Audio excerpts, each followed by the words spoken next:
Hey, shh. Calm down. The show is about to start. Reese on the radio. Turn it up. Turn it up low. Turn it up loud. It's like a dream come true. Turn on your radio. Reese is on the radio. Yo, let's get it. Due to the nature of this program, discretion does not exist. It's Reese on the radio. Right now on WTIC News Talk 1080. Happy Monday.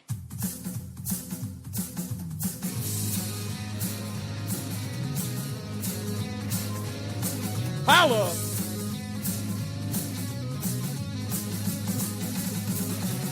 How was your weekend? Mine was eventless. It's Reese on the radio on WTIC News Talk 1080. A pleasure to be here, folks. I did get some good news. I can't really talk about that on the air. It's against policy. But I did. I looked at some stuff that was sent to me, and it was really, really good stuff. So I'm happy. There was some not so great news in the stuff that I received, but we'll work on that. I'll talk to you about it later, Roland. It kind of involves you, too. Oh, shit. All right, so we'll talk about all of that. Anyway, I have been saying to myself over the weekend, you know, if there's anything I cannot stand, is that people don't know what to do with themselves when they don't have a hobby. They don't have like things that are going on in their life. They don't have a lot of friends. So you're kind of stuck in this sort of doldrum. I'm that guy. I am that guy. I realize that about myself, that I have no one to engage with, to have like visits with. Like, not a lot of people invite me to places. That is a little different than in Connecticut, and I understand our circumstances. I know that my dance card is going to be filled once I get there, which is very, very soon. And when I do, I know it's going to be so bad where, you know, I'm going to have to tell people, can't really make it. Kind of have something else going on. I'm hoping that I don't offend anyone. But I've realized this, that things aren't always what they seem. They just aren't. And what else I'm realizing is that I have to dig deeper. Now, what does all of this have to do with one another? I'll explain. I think, and I really do truly believe this, that people want to be engaged with one another. I really do think that people want to have hobbies and interests, but they're lost on what to do. Like, what can I get involved with? What can I possibly invest in or give my talents to when I am idle, when I don't have work, when I have a couple of days off? What could I do? Well, folks, I've figured it out, and I'm going to help. I don't know why, but this weekend I was thinking about it. And a couple of my good friends and compadres, they have all said to me, man, wait until you get back. Folks, I think we can start a movement of making everything a little bit better. One small step at a time. Let's no longer leave certain individuals in charge of beautification of our body politic. Let's not leave those people in charge anymore. Let's do it ourselves. And we can use our idle time to do it. Forget about groups like Indivisible. Forget about groups that are going to be standing on a bridge to, I don't know, rage against the resist or the regime, or whatever that nonsense is. We'll talk about them. Forget about all of that. I want to start something new, different. It doesn't involve party politics. It doesn't involve, like, I'm a conservative, you're MAGA this, and I'm not. No. You can join up no matter what. And you can join the cause that's important to you. Where we can celebrate everything and denounce everything all in the same breath. You see, here's the problem. Here's the problem we've all had. Is that people are always saying, it's like, oh, you're against this, but you're not for that. I aim to remedy that. I want to start a group of people who are fighting against DQAT, right? And in the same breath, fighting for people in Waterbury with lead pipes. We don't have to stick with one thing. We don't have to be, just a group that says, we don't get into that because we're just focused on this. Because what I've realized is there are people who are supposed to be involved in environmental issues that don't even say a word about the DQAT issue. Don't you find it odd? How did you not find that odd? I did. Do you know the largest environmental group in Connecticut that gets hundreds of millions of dollars is a group called Save the Sound? Are you aware of that organization? Probably not. But this political action group for environmental causes has the weight, the gravitas, I would say, influence to stop the use of DQAT in Connecticut waterways, in particular, the Connecticut River. But folks, take a moment. Go on your little devices, be they your cell phones or your laptops or iPads or Samsung pads, whatever they are, and look up if Save the Sound has publicly responded to the concern about the use of DQAT. They have not. They're nowhere to be found. But yet, a small little outfit called the River Alliance with 3 full-time staffers and a board of about 6 people that only pulls in a couple of $100,000 in donations is the leading voice on a situation that involves the entire state. You see, this is the reason why I want to start this new campaign of a bunch of people who involve themselves in everything, because we can't just leave it to the people who are involved in this thing or that thing or this thing, because they choose to get involved when it is important to them, or they don't when it isn't important to them. Some people will get the idea, oh, they must have been paid off. Oh, there must not be any benefit to them. Why should we leave it to them then? We can't get them to speak up when it's important. It should be about every cause. They should be right there on the forefront. But they're not there. Now, this isn't to crap on Save the Sound. I know nothing about them. But this is the biggest story in Connecticut outside of the lead pipe thing. Trust me, we'll get into that. That's daunting in and of itself. Wow, cannot believe Connecticut, y'all dropped the ball on this one. But not one word? The Connecticut Mirror dropped another piece about DQAT Sunday, which turns out to be a refurbishing of an article it did in the beginning of July. Why is the Connecticut Mirror refurbishing the same article over and over again? Other news outlets, we had to force them a week and a half down the line after all of the protests, after everybody. Why did it take them so long to join suit? We have all of this environmental stuff going on in the state of Connecticut, which, by the way,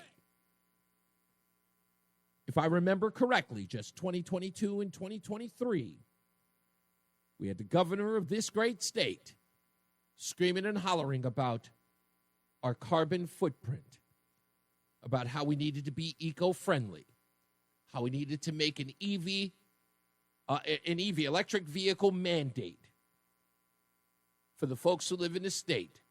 We wanted to join the environmental movement. Now we've got DQAT in waterways, lead pipes that's contaminating drinking water. We got environmental groups that are silent. We got an environmental group that is actually advocating for the use of poison in the waterways. What happened in a year, Connecticut? What happened? A lot of things. Connecticut can no longer call itself eco-friendly. Let's just face it, folks. Because they never were. It was politically expedient. There are no conversations about the environment today because the most important person to discuss in Connecticut is Donald J. Trump.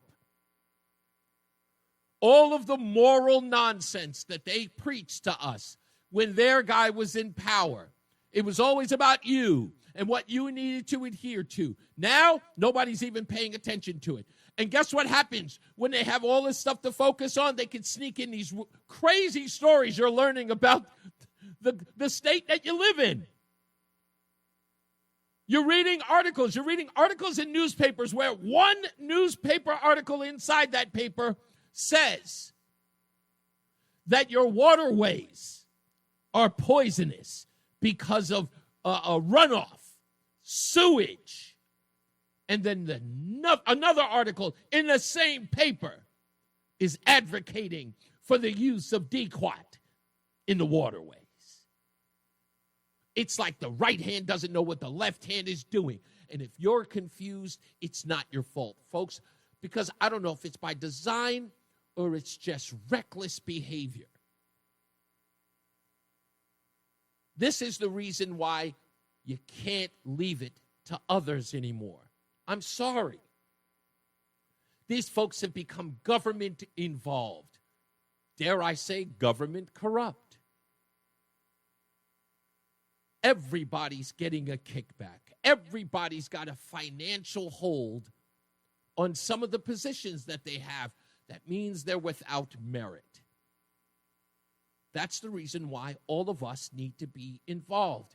Citizenry makes the difference. And folks, I'm not talking about creating some group where this person has that group, this person has that group. No. I don't want to create another ridiculous organization that's a 501c3. No. I believe wholeheartedly that there is power, in people. I think that everyone can be involved. And again, it doesn't matter your stripe. If you've got an issue that you want to address, bring it to us and we'll address it. For those of you who care about it, you can join that group and fight hard to get that nonsense put away. But it's got to be good. Let those lunatics who are trying to get, horrible books inside the libraries. No, we don't want no part of that. We want common sense, beneficial policy prescriptions for things that benefit all of us. That understands that our freedoms stop where others begin. And we don't need to call it any particular group. We don't have to hand out cards and pamphlets. We just need to let people know that it exists. And they can all join in. They can have a secret handshake if they want, I'm just saying. I'm just saying. There's a lot of stuff that we can do. I mean, why leave it to them? I'll be honest with you, I woke up this morning sick and tired of reading another story about another group who have said nothing about something in their own wheelhouse. And no one calling them up and saying, hey, what are you doing?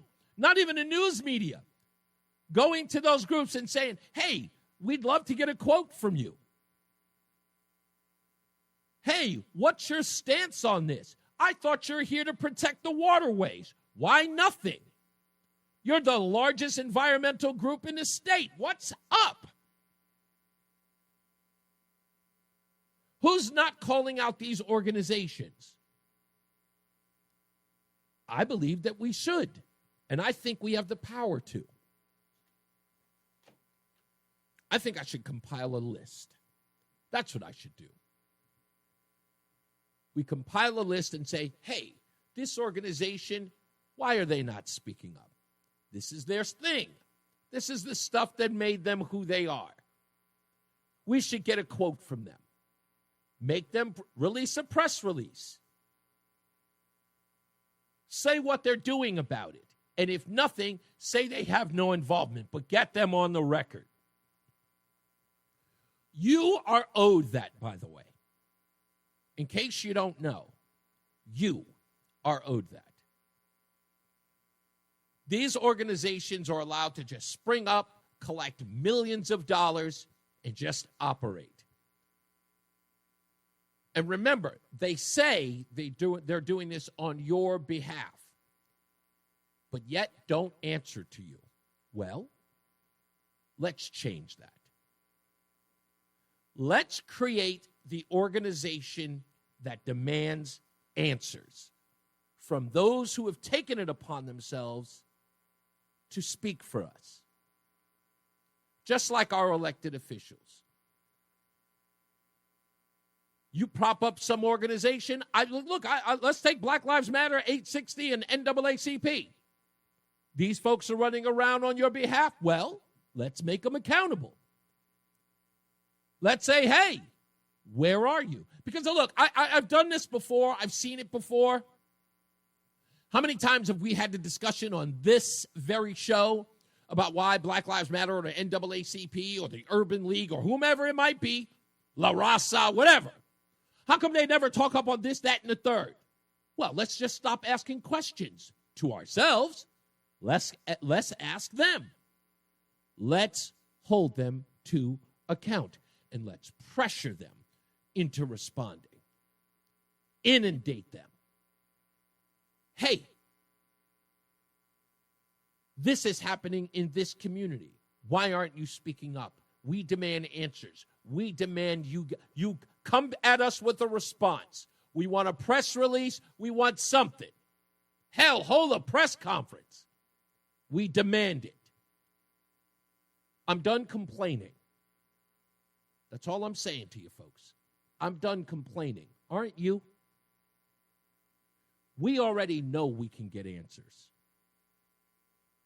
I've always known that, to be honest with you. But we already know that we can get answers. So let's get them.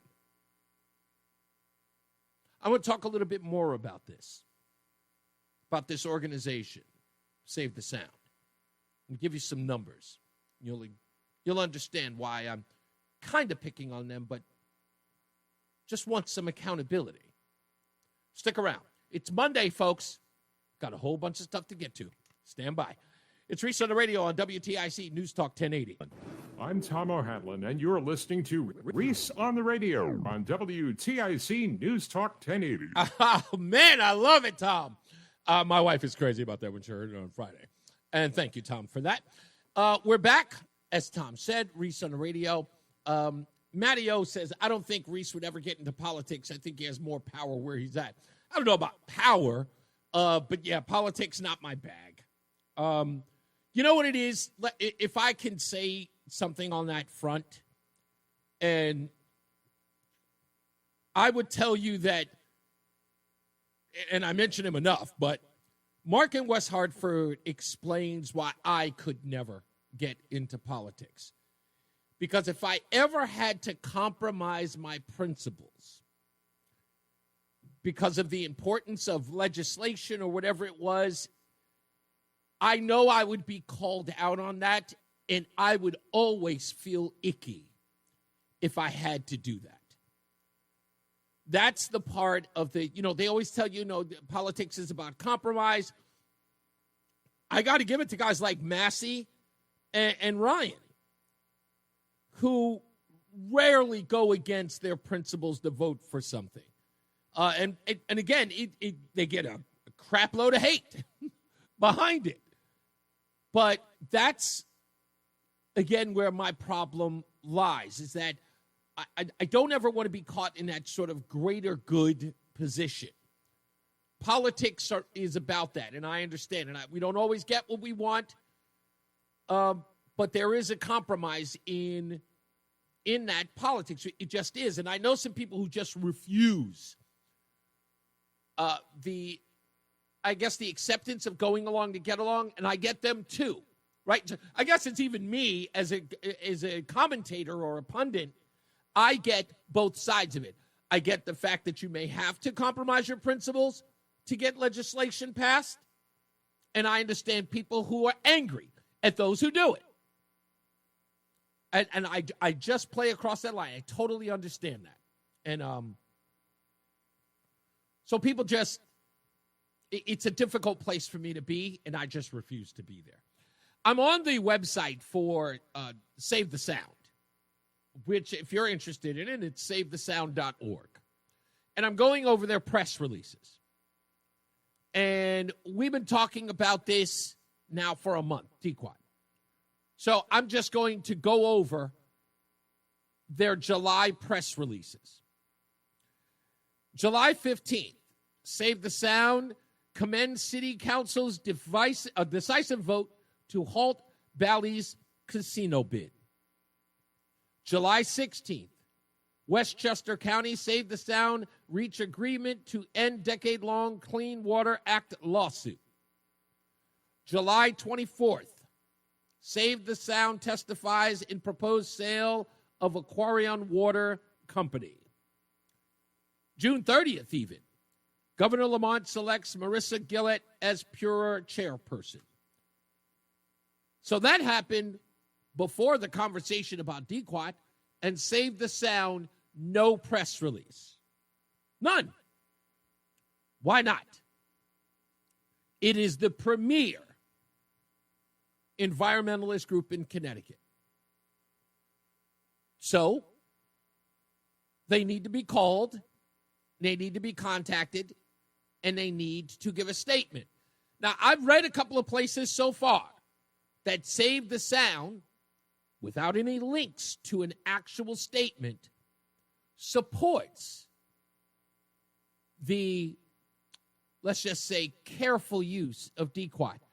I looked for the quote anywhere where their actual statement was, there is nothing. They made links to other newspapers and news articles that I've already read, but Save the Sound is not quoted in there. I want an official quote from them. And I want to know who they're trusting on this.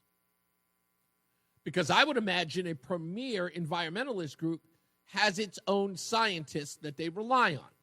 Because I would hate the idea that Rivers Alliance is running around without any scientific experts and relying on the government and the government assessment of the volatility of DQuat as an environmental group. You know, because I'm hearing, what's her name, Alicia Shalamat? Her response is, I'm normally against the use of DQuat. I'm normally against the use of herbicides. But they've told us that it's safe and effective. Even though they have to continue testing for 3 years. They told us it was safe. I don't know what environmental group is like. Save the Sound is against fracking, as is Rivers Alliance. They're against the use of fracking. Why? I'm assuming they have some sort of scientific basis to be against it, don't they? I'm sure that they have scientists who support their position, don't they? Or do they just wake up in the morning and they just point at something and go, I'm against that? It sounds bad. So I want to know where the vetting comes in.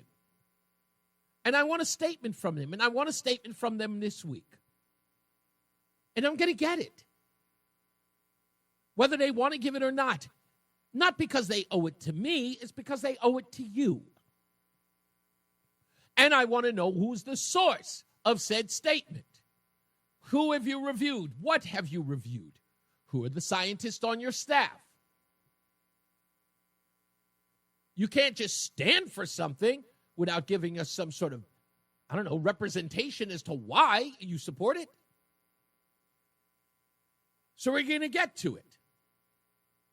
Speaking of Rivers Alliance, why are there those public filings of how much money that they've been able to receive since 2023? No, sorry, I apologize, 2019. Why are there no financials on them? Rivers Alliance? I did some searching of my own, and it turns out that there are no public records about your bookkeeping since 2019. I believe in 2019, you guys pulled in a couple of $100,000 for your 3 full-time staff members, including Alicia Shalamet and your 6 board members. I understand that your donations are matched. I do understand that Connecticut DEEP, and the EPA actually fund a lot of your activities. We'd like to know what for. I would find it incredibly interesting to know what exactly they're paying for. Why do you get to say or get to have the final say on DQuat? Why are you in all of these articles? I mean, you're a tiny outfit. I mean, we're talking about infinitesimal as an outfit. But yet, according to the news media, Alicia Shalamet is on every one. I mean, she is quoted. She is on camera. She's everywhere. You've got a staff of 3 full-time folks. According to reports, I mean, you're like literally minute. What do you guys operate out of a garage? Somebody's living room? A den? Why are you the authority? And who gave them the authority? I mean, did no one find it odd that these folks were the go-to? They were invited to speak at Dick Blumenthal's event last Monday. Was it last Monday or last Friday? Last Friday. Why were they allowed that? Why were they allowed there? Why was Shalamet given the mic?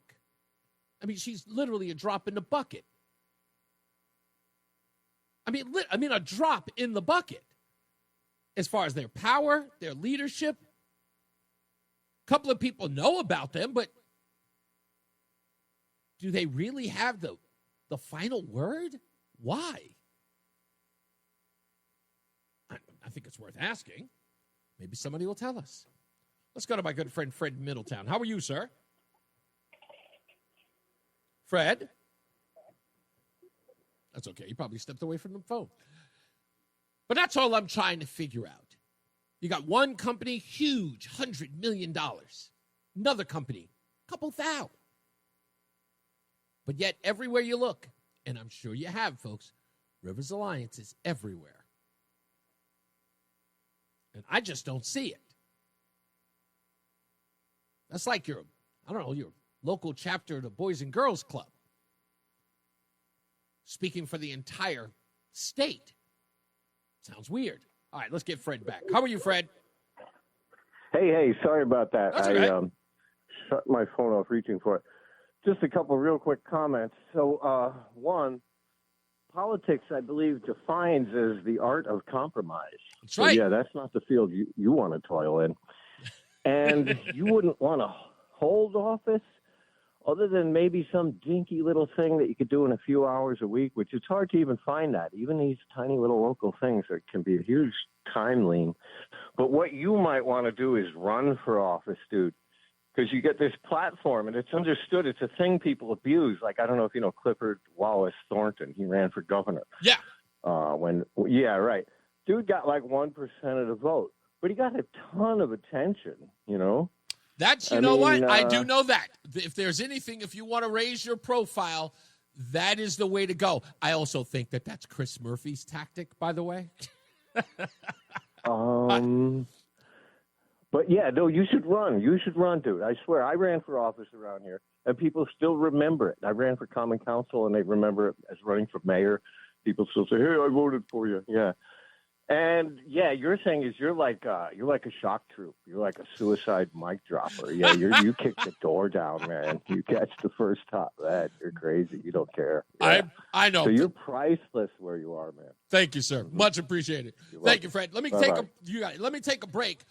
We'll come back. More news, more views. By the way, we've got some very, very scandalous racial news to get into today.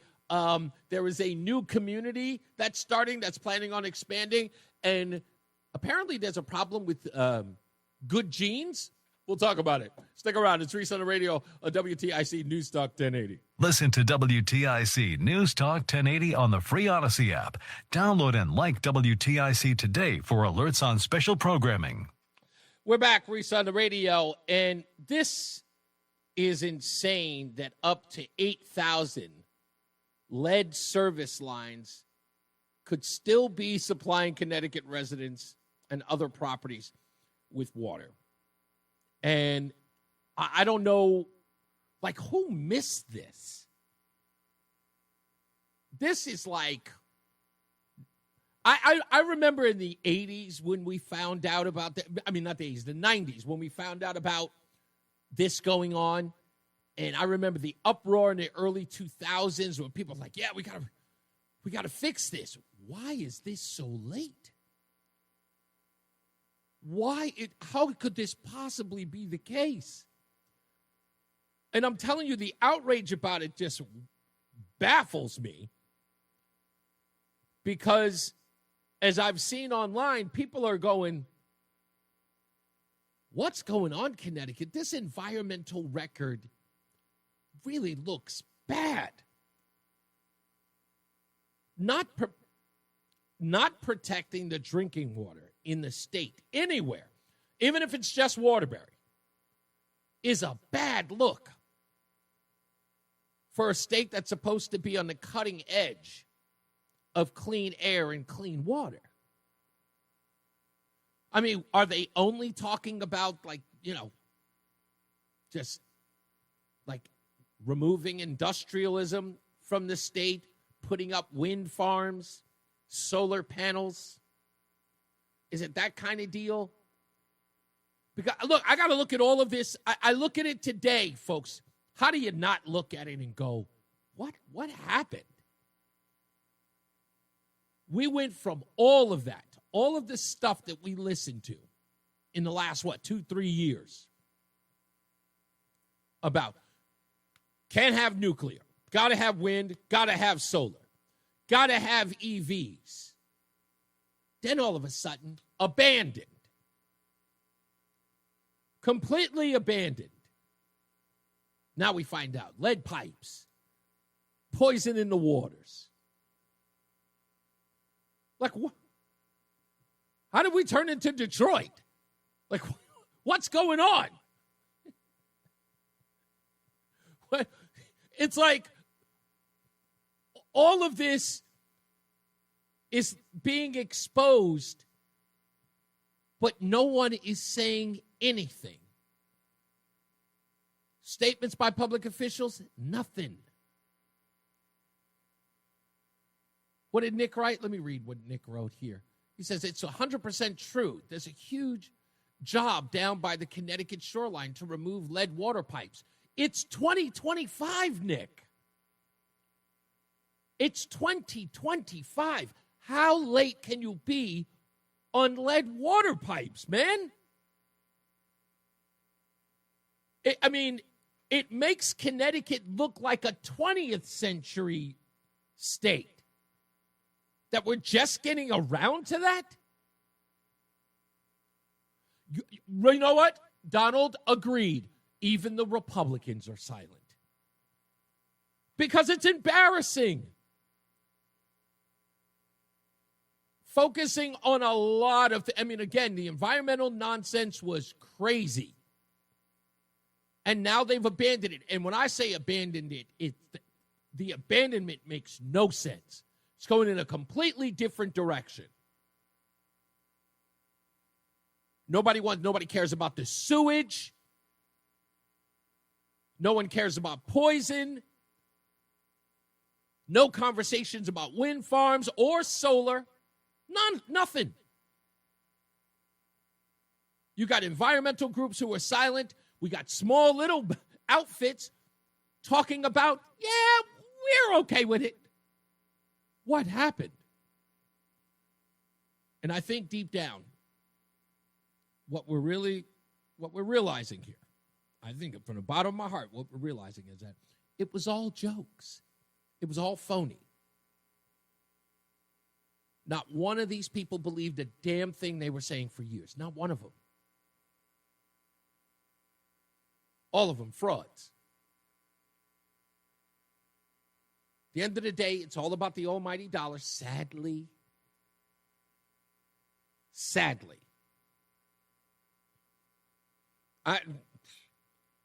All I want to know is how much money you're getting. For your silence,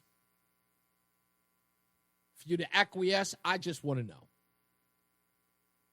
Let's release some tax returns for the organizations who have 501c3 status. Let's just see them. Let's find out what's going on. Is there a corresponding rise in crime and decline in test scores in the lead pipe areas? You could damn well bet there is, Mike. You could damn well bet there is. I wouldn't doubt it. I wouldn't doubt it for a moment. Isn't it in the town of Waterbury? Yeah. Oh, well. So it goes. We got more news, more views. The expansion of a white nation. You don't want to miss this. Let's get to some news for the WTIC newsroom. It's Reese on the radio on WTIC News Talk 1080. Reese on the radio, making sense of the news. Yeah, even when it makes no sense at all. Now on WTIC News Talk 1080. All right, we are back, and I got plenty of stuff to talk about today, especially about this story that's garnered a couple of online comments that have got people talking about that you may have missed. Apparently, there is a whites-only community that is planning on expanding in the Ozarks. We'll talk about that in a little bit, but I always believe that these stories always have something else happening that people are ignoring. And I won't ignore them because it plays a huge part in our body politic that we don't often like to talk about. And you know me, that's why I do what I do. So you're not going to be surprised at what I would say the news media is ignoring. But we'll get into all of that. Let's start with some news.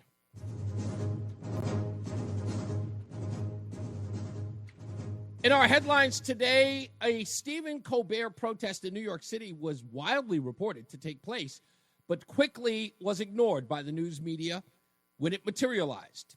An astounding 20 people arrived at the Ed Sullivan Theater to protest the firing of Colbert, which I understand that there were 3 more people at this protest than those who watch him at night. Also, congratulations to Bubba Wallace. Congratulations, Bubba.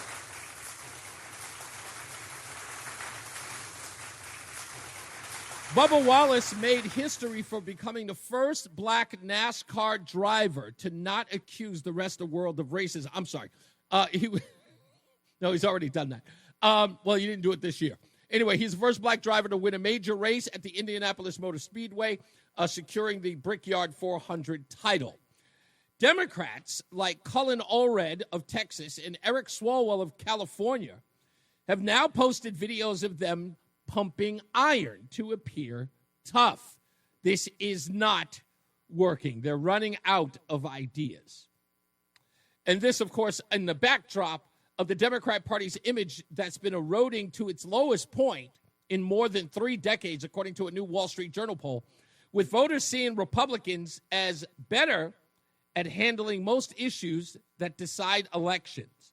According to the new survey, 63% of voters hold an unfavorable view of the Democrat Party. That's the highest share of Journal polls during the 1990 and 30 points higher than the 33% held in a favorable view. Here is none other than Thrill Up My Leg, Chris Matthews, talking about the other side of polling data that says that Donald Trump is underwater. Chris Matthews doesn't seem to believe that. To be honest with you, the country is moving towards Trump. I mean, these polls that come out and show him not doing well, I don't buy that. I think his strength is still greater than the Democratic strength. He is a stronger public figure than the Democratic people. I mean, Obama still has tremendous charisma, but Trump has strength. And I think that's what all voters look for. But they want a president who is a strong figure. And he's got it. And he can, it's just there. And half the country buys it. Later on in the program, we'll get into a little bit more of that polling data that the Wall Street Journal is talking about. And now it's time for the stupidest thing I've read today.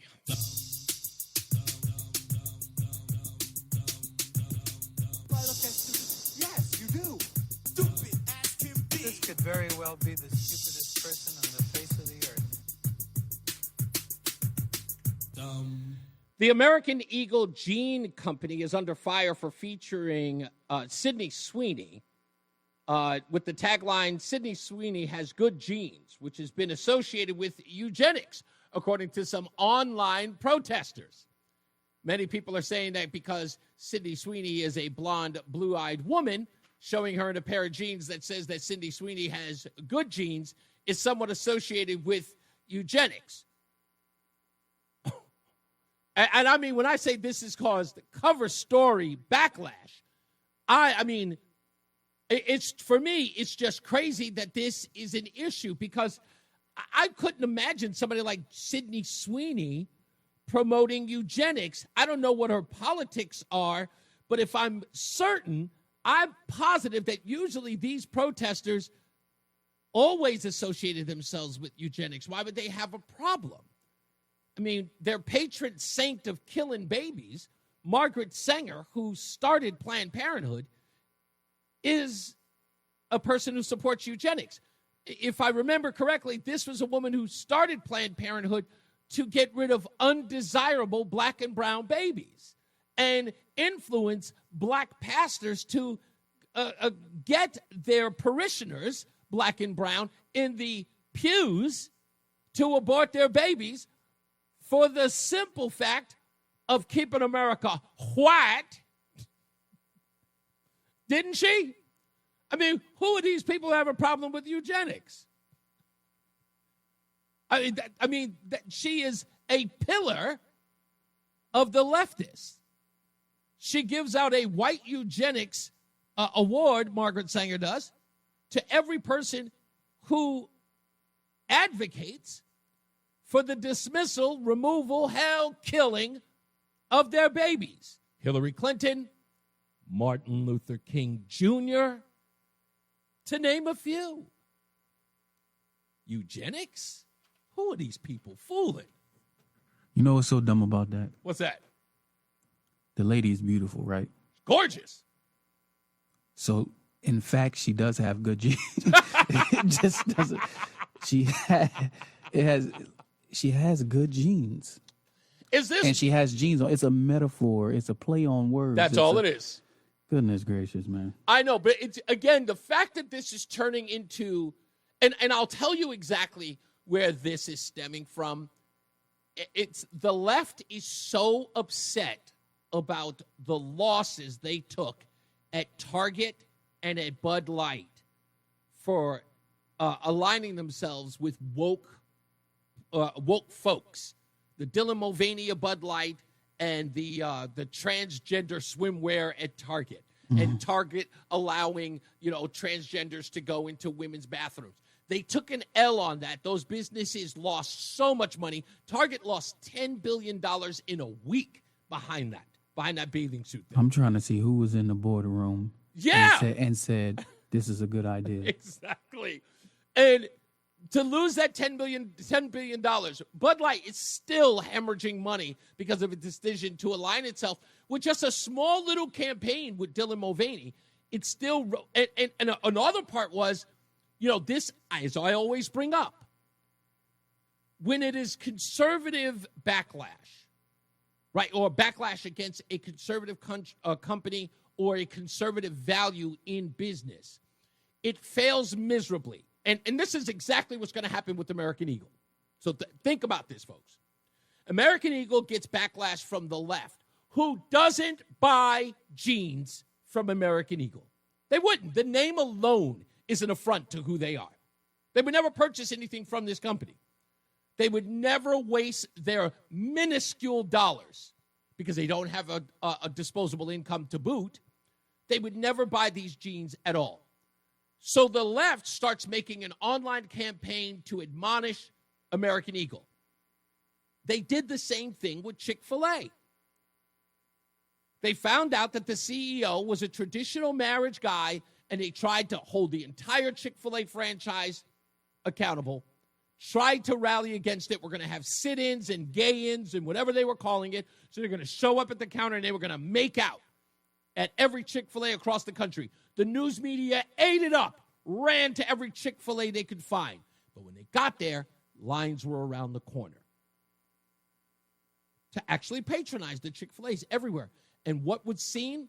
Folks, do the work. Go online.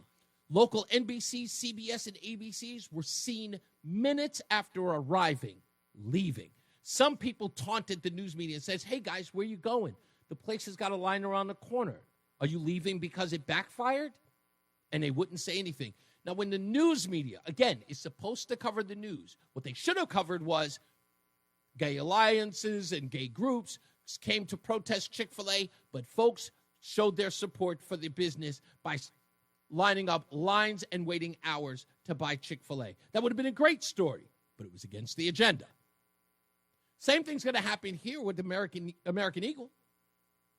Same thing's going to happen. There'll be this onslaught of all of the newspapers talking about how bad it was that they would run this ad with Sydney Sweeny, an obvious blonde-haired, blue-eyed white woman. And what do conservatives do when they see the backlash online? They say, hey, let's go buy some jeans. American Eagle's products, their market share will skyrocket. Levi's will be like, who's the next beautiful white woman? We need to get an ad out now. Cancel the Beyonce ad. They'll all do it. They'll all do it. Because they lose miserably. You cannot cater to an audience that doesn't purchase the tickets, doesn't purchase the items. You just can't. It works against you every time. Stop marketing to people who have no purchasing power. They just don't. So, this whole thing, it is nonsense because it is nonsense. And you'll see exactly where it goes. Now, folks, I want to tell you a part of this story and why this is absolutely insane, that there's an uproar. Okay? Whites-only community is plotting an expansion to another state as effort to build a white nation continue. A far-right ethno-nationalist group that has set up a whites-only community in the remote part of the Ozarks in northeastern Arkansas is reportedly exploring the possibility of expanding into Missouri. Return to the Land, which describes itself as a private membership association for individuals with traditional views and European ancestry, opened its first community in Arkansas in October of 2023 and is now considering entering a second state, likely near Springfield, according to NBC's regional affiliate, KSNT. The group is opposed to mass migration, multiculturalism, and forced integration, and reportedly does not welcome non-white, non-Christian, or LGBTQ people, explaining that its members are seeking to separate ourselves from a failing modern society and return to pastoral living. You want a white nation? Build a white town. Founder Eric Orwell asked in a X video promoting the initiative. It can be done, and we're doing it.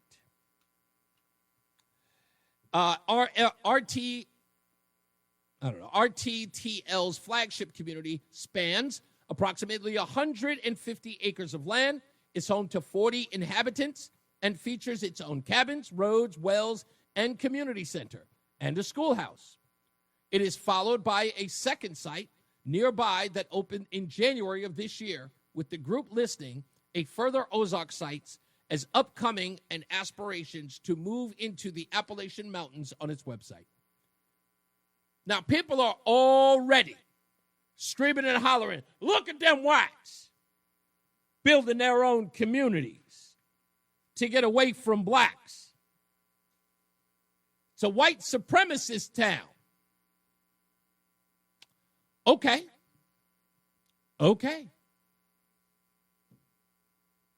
So I won't hear anything else about Black Wall Street, will I? I won't hear another word about blacks having separate dorms or having separate graduations, because segregation is wrong, right? Integration is the way, right? I shouldn't hear anything about those things at all. Nobody should be building anything. Come on, folks. Is this really an issue? Or is it just exposing the hypocrisy? Because black communities, as they were, it's been a big deal for a long time. We have to have them. We need to have them. We need to go back to the days of Tulsa. Right? Black Wall Street, Tulsa, Oklahoma. Why can't we get there again? And if they're not doing that, there's also another effort that was just promoted by the New York Times and the Washington Post about African Americans who have decided to leave the racist country of America and go back to Africa. By the way, it's a very few people are going. In the community, they refuse to go. Nobody's going. They might go as a joke, but they all come home. Trust me. Most of them can't deal with the heat. They can't. But all of this is nonsense. Building a white community for themselves should be okay in the grand scheme of things, shouldn't it? I'm trying to figure out what the biggest problem is. What, the fact that they're openly doing it, that they're having interviews, that they're not shy about their building their own white utopia? I'm still trying to figure it out. But I will tell you exactly what this is about, and it always has been. White acceptance. Oh, they won't tell you that, folks, but that's what it's about. It's white acceptance.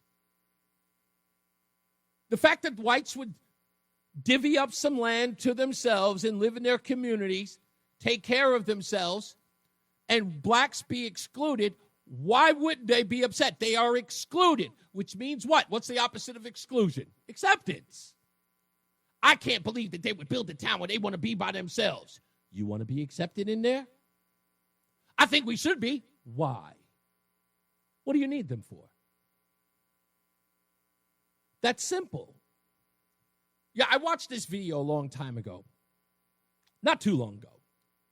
But it's this African speaking to some other Africans about the word white supremacy. And he explains in the video, you may have seen it, he explains where the term white supremacy comes from. It's not what people think it means. In Africa, They invented the term white supremacy because he says that when whites came to Africa, they built things. They came with a gun that went boom. Said you see the old pictures of everybody bowing down to the white because they thought they were superior because they were showing up with things they had never seen before, with medicine, with clothing. They saw their life, and they saw them as superior. That's what he says. It's a different meaning in Africa. Perhaps people should investigate that. That's all I'm saying. But the same is the case here in the United States, like it or not. The biggest argument is this constant theme that you cannot just be accepted for who you are and where you come from. And you put certain groups on a pedestal while you're insulting them or admonishing them. Right? It's the biggest confusing boondoggle I've ever seen in my entire life. Admonish whites, at the same time want their status. It's jealousy. It couldn't get any simpler than that. If they were, think about it. If they saw themselves as valuable, these people who are protesting this white town, if they saw their own value, they wouldn't need somebody else's anything if they had their own value. They wouldn't need anything. Kanye West famously said this, and I bring him up because, people say that the guy's a pariah now, but even if he is, even a broken clock could be right twice a day. He said, you have all these people who are running around talking about pro-black this, pro-black that, and then buy European. They got the Louis Vuitton, the Gucci. They're buying the Maybachs and the Mercedes and the Audis, and the BMWs. And all they're screaming about is white supremacy, white supremacy, white supremacy. And then proving that with where they send their dollars. Ask an African designer whether or not he can get anybody in the hood to buy his wares. The answer is no. Carl Kanai, Fat Farm, Cross Colors. All of those companies were owned by black folks. Where are they today? Kaput. You're lucky if you can find them on eBay. Sean John. Well, that may not be a good company. But nonetheless, where are they?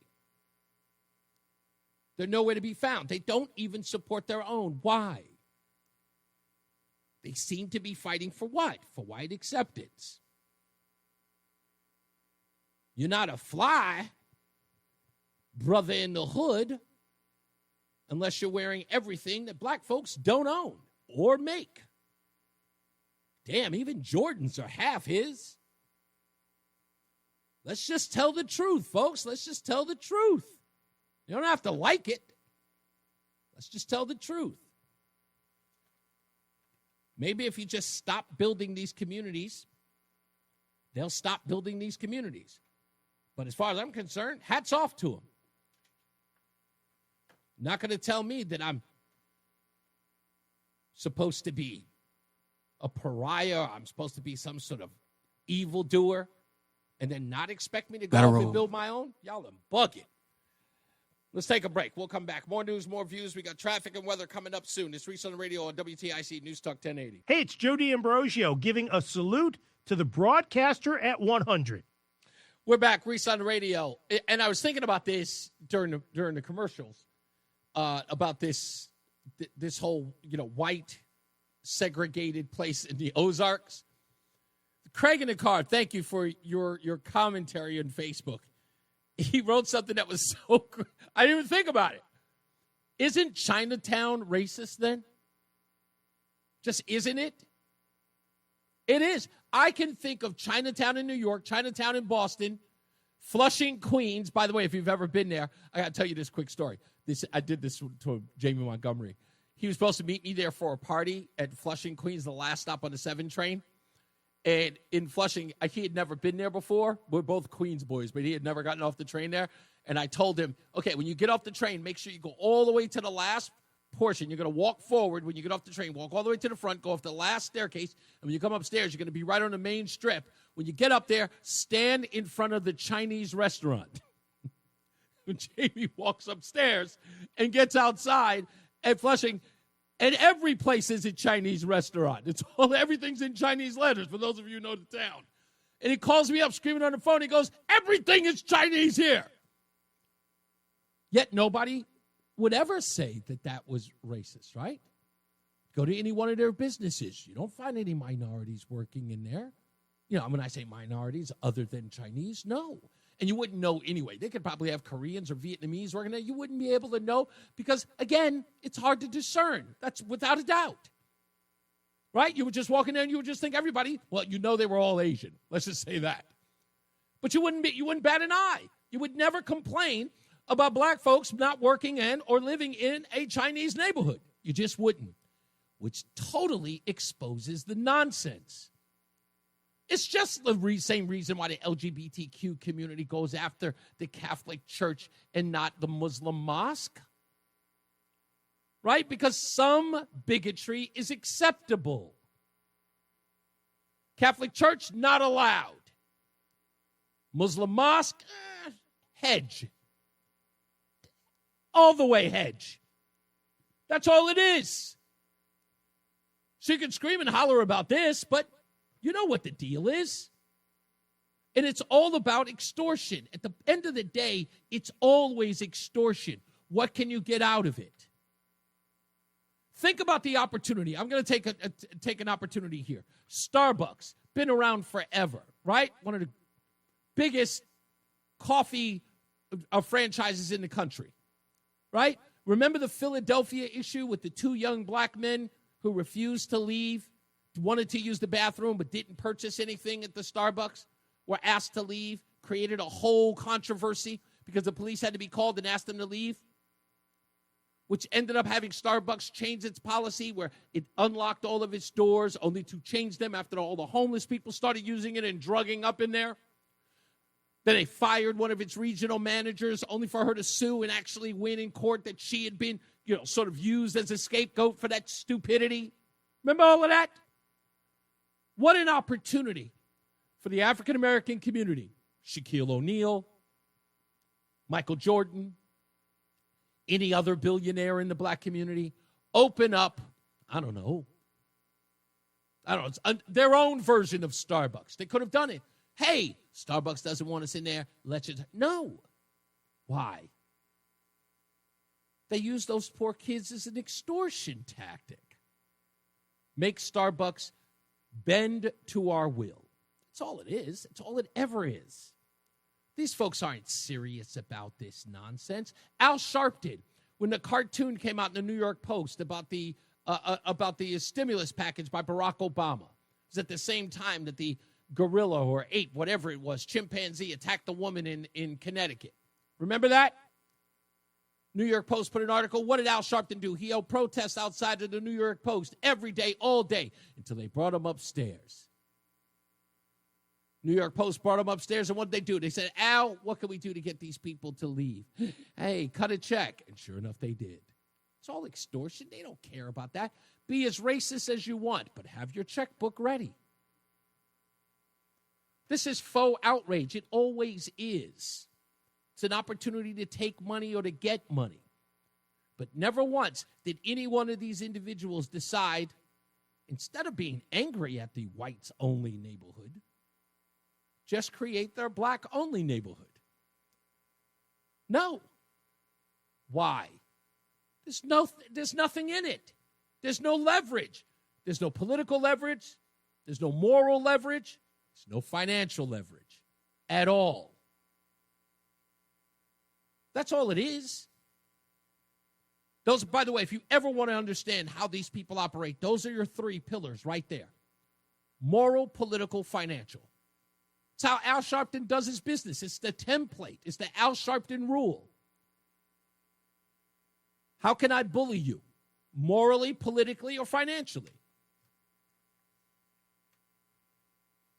So, I look at the same deal with, what's-her-face, with Sydney Sweeny, with the American Eagle Company. The objective is to sow outrage for what?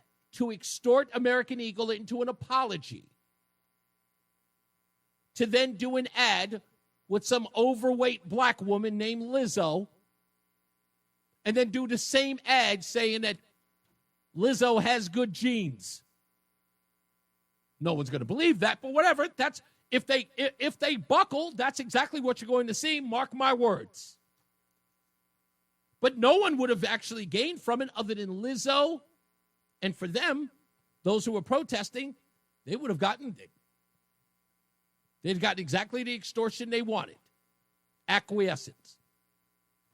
And I say, hell no. You first. Desegregate the college dorms now.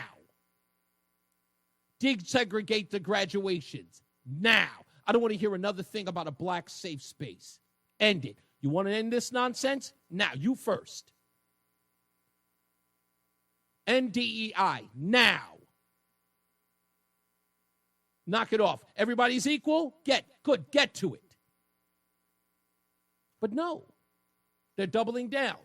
So, if now you're telling us that we have to have multiculturalism, if you're telling us that we do have to have this, that, and the third, my response to that is, good, we'll double our efforts.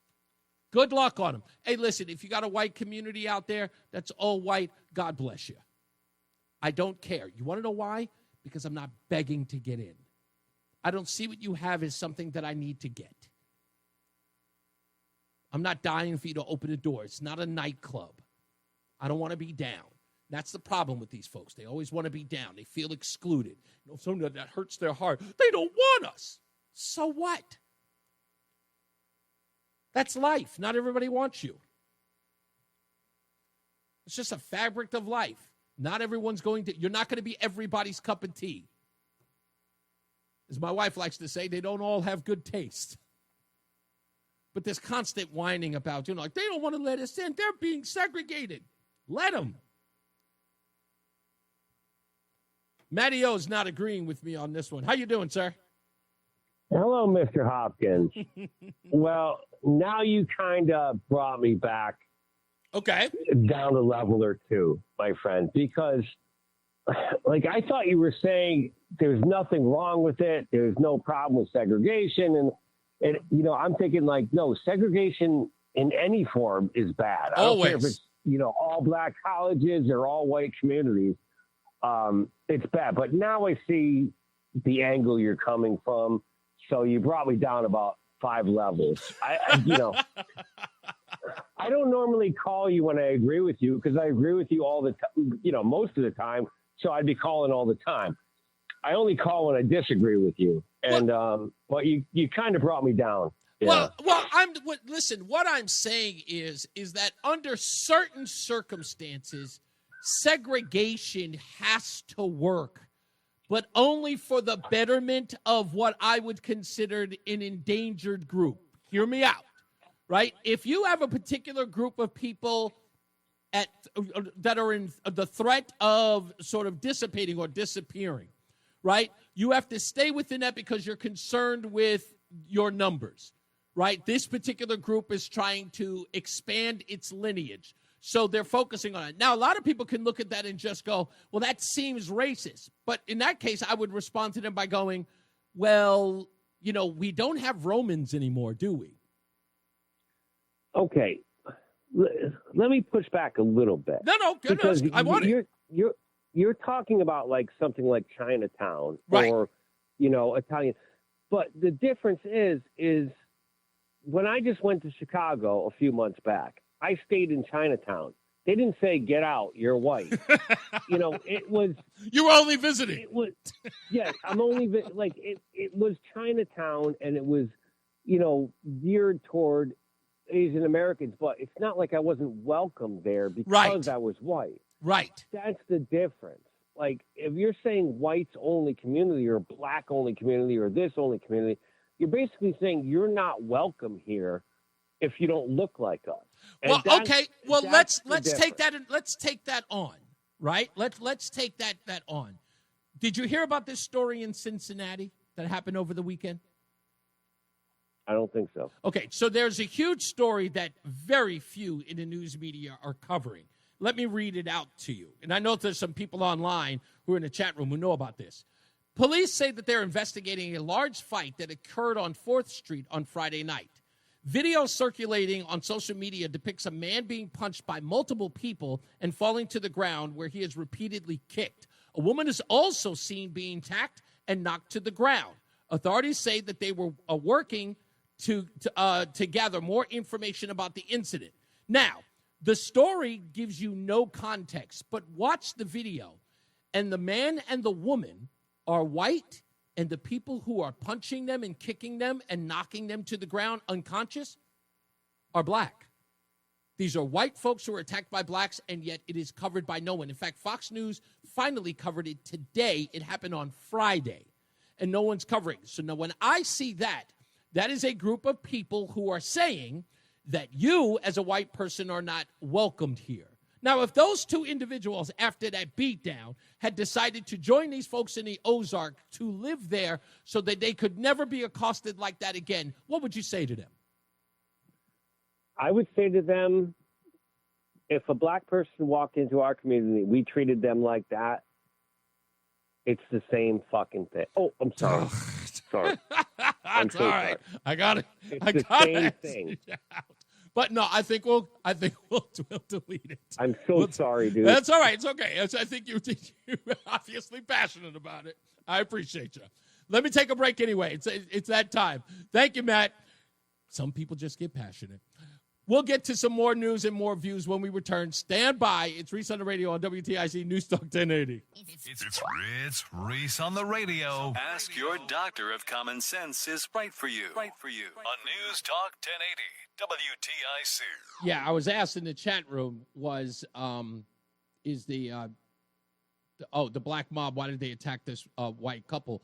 I don't want to sound weird, but what in God's name does that have to do with it? Like, what does that have to do with it? They kicked him when he was on the ground after they knocked him unconscious. I'm still, again, in my head, I'm saying to myself, are you trying to find a remedy for this in some way? Like, am I supposed to consider, did they call people the N-word?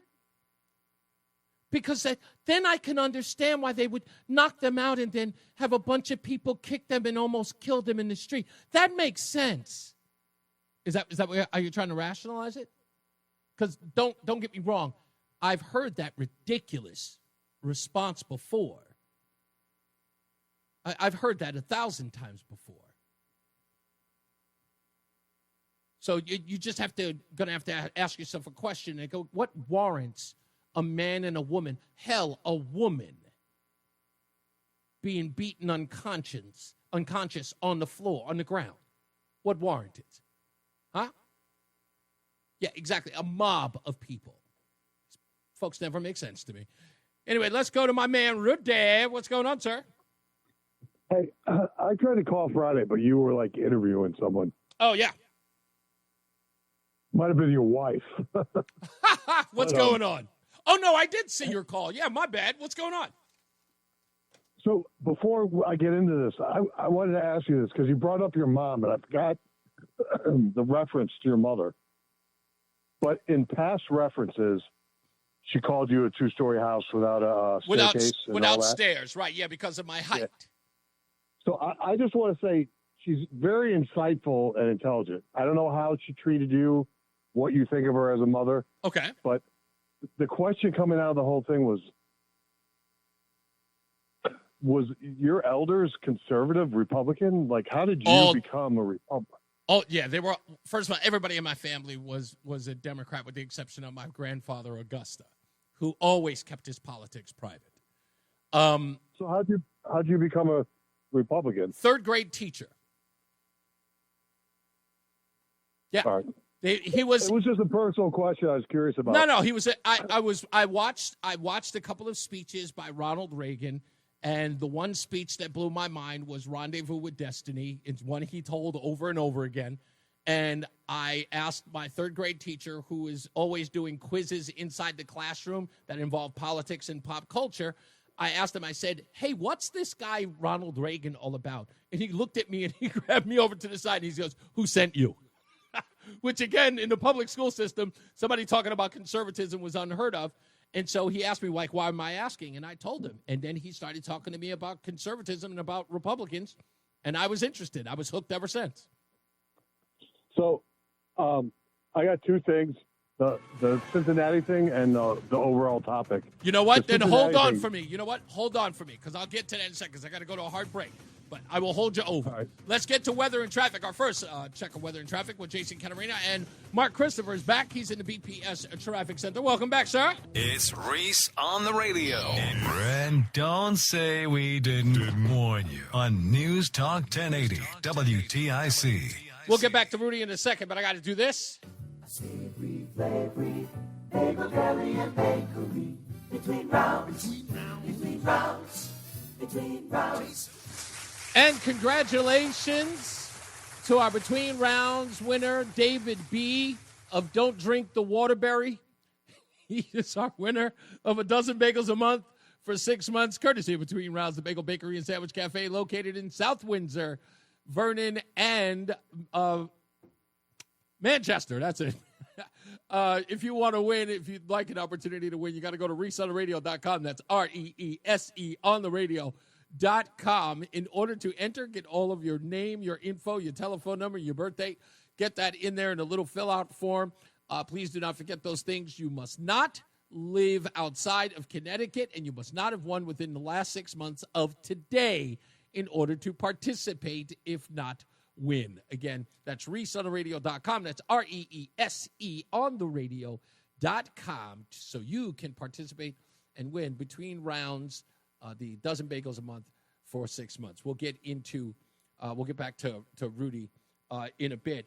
But yeah, this story about the whites only, and of course the attack on the white couple in Cincinnati, and of course this now conversation about Sydney Sweeny and her jeans is bringing race back into the fold. All of this is going to fall flat, folks. But you know what? It's been a long time since they've had something racial to be upset about. Now they have it. But this one's going to, all this stuff is weak sauce. But let's get back to some weather and traffic while everybody's starting to head home. Jason Catarina is going to tell you how hot it is. It is hot. And Mark Christopher is going to tell you whether or not you're going to bake in your car in the traffic, in the BPS Traffic Center. Hey, Mark. Who's not there yet? Oh, he's about to be there. I hope he's not baking in the car. Mark, you there? We'll give him a sec. I could just. I don't know where he is. Yeah, maybe he had to run real quick and grab some water because of all of the scorching heat out there. It's okay. Usually he just jumps in to say, "Hey, I'm here," but it's not now. Maybe he's out watching a movie. He could be doing that. He usually doesn't do that, but. Maybe bathroom break, maybe. That's possible. I'm here. President of the Chris Murphy Fan Club, Reese on the radio on News Talk 1080 WTIC. Let's go back to the phones. I promised Rudy we bring him back. What's going on, sir? What was the last thing you wanted to ask? So I'm going to try to combine these two things. Okay. I thought about it because you. Sir? Yep. Oh, okay. Yeah. So, okay, you thought about them. What were the two things? While you get one on the break, I think I condensed it perfectly to combine white only and the Cincinnati thing. Okay. And just a premise, you've lived in New England and New York, and New York's very similar to Chicago. I grew up in Chicago, spent time in New England. Now I'm in Florida. Chicago's very diverse, biracial neighborhood. Sure. You can date whoever you want. And then I had my experience in New England, which I'll get into, that relates to white only. And now I'm in Florida, and everyone thinks the South is racist, but I'm in a redneck Republican white city and county, but my neighborhoods are diverse. So you got two types of black people mainly, and you got multiple types of white people. Okay. And what I mean by that is you got the people in Cincinnati stabbing the white people. Okay. Maybe I'm missing something, but go ahead. I apologize. You need to explain further. That's the type of black person that Chris Rock tried to describe, and everyone should go see this on YouTube. Yeah. Okay. No, we're clear. We're clear. Where he goes, you haven't gone to jail? You're not supposed to go to jail. Right. What do you mean you pay child support? You're supposed to pay child support. Right. Those are the people that don't live up to their responsibilities. Mm-hmm. And then I'll take the second greatest black man since Chris Rock, Martin Luther King. You're supposed to live by merit. You're supposed to live by merit and content. And those are people like you who get on the radio every day, try to give 100%, try to be professional, has nothing to do with your race. Nothing. You want to do the best job you can. I have a woman where I live named Zelda. She is the CFO of the largest credit union in Florida, the 10th largest credit union in the country. And she's a black woman, and she's one of the smartest people I ever met. And she blows the average white woman professional out of the water with her class and intelligence. So those are those people. And then I can take my New England experience, which you experienced, because you were at WRKO, right? Yeah. So I dealt with Dorchester and Southie. Oh, yeah. The Irish Catholic Democrats that would not let black people in.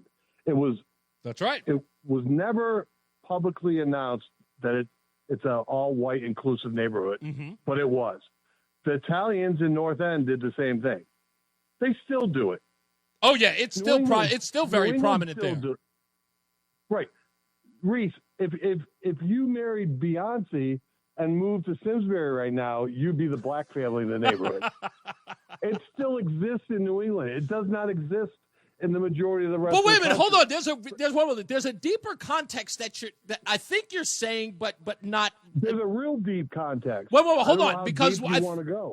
Because I think what you're saying is something that I've said for a lot of years back in the days, and this is off air, but I think I've kind of said it here on the air, that in the unlikeliest of places in the Northeast that are supposed to be incredibly liberal, there's more of the non-inclusive neighborhoods like Southie. Like Massachusetts is an overwhelmingly Democrat state, but they have some of the biggest prejudice. Democrat town like West Hartford. Yes. And there's a no hate, no home here. Yeah. That means they want to build housing projects in Middlefield and Middletown to get black people and Hispanic people houses, but don't do it in my neighborhood. Exactly. I don't want you. Exactly. No, you're making the exact point I'm making.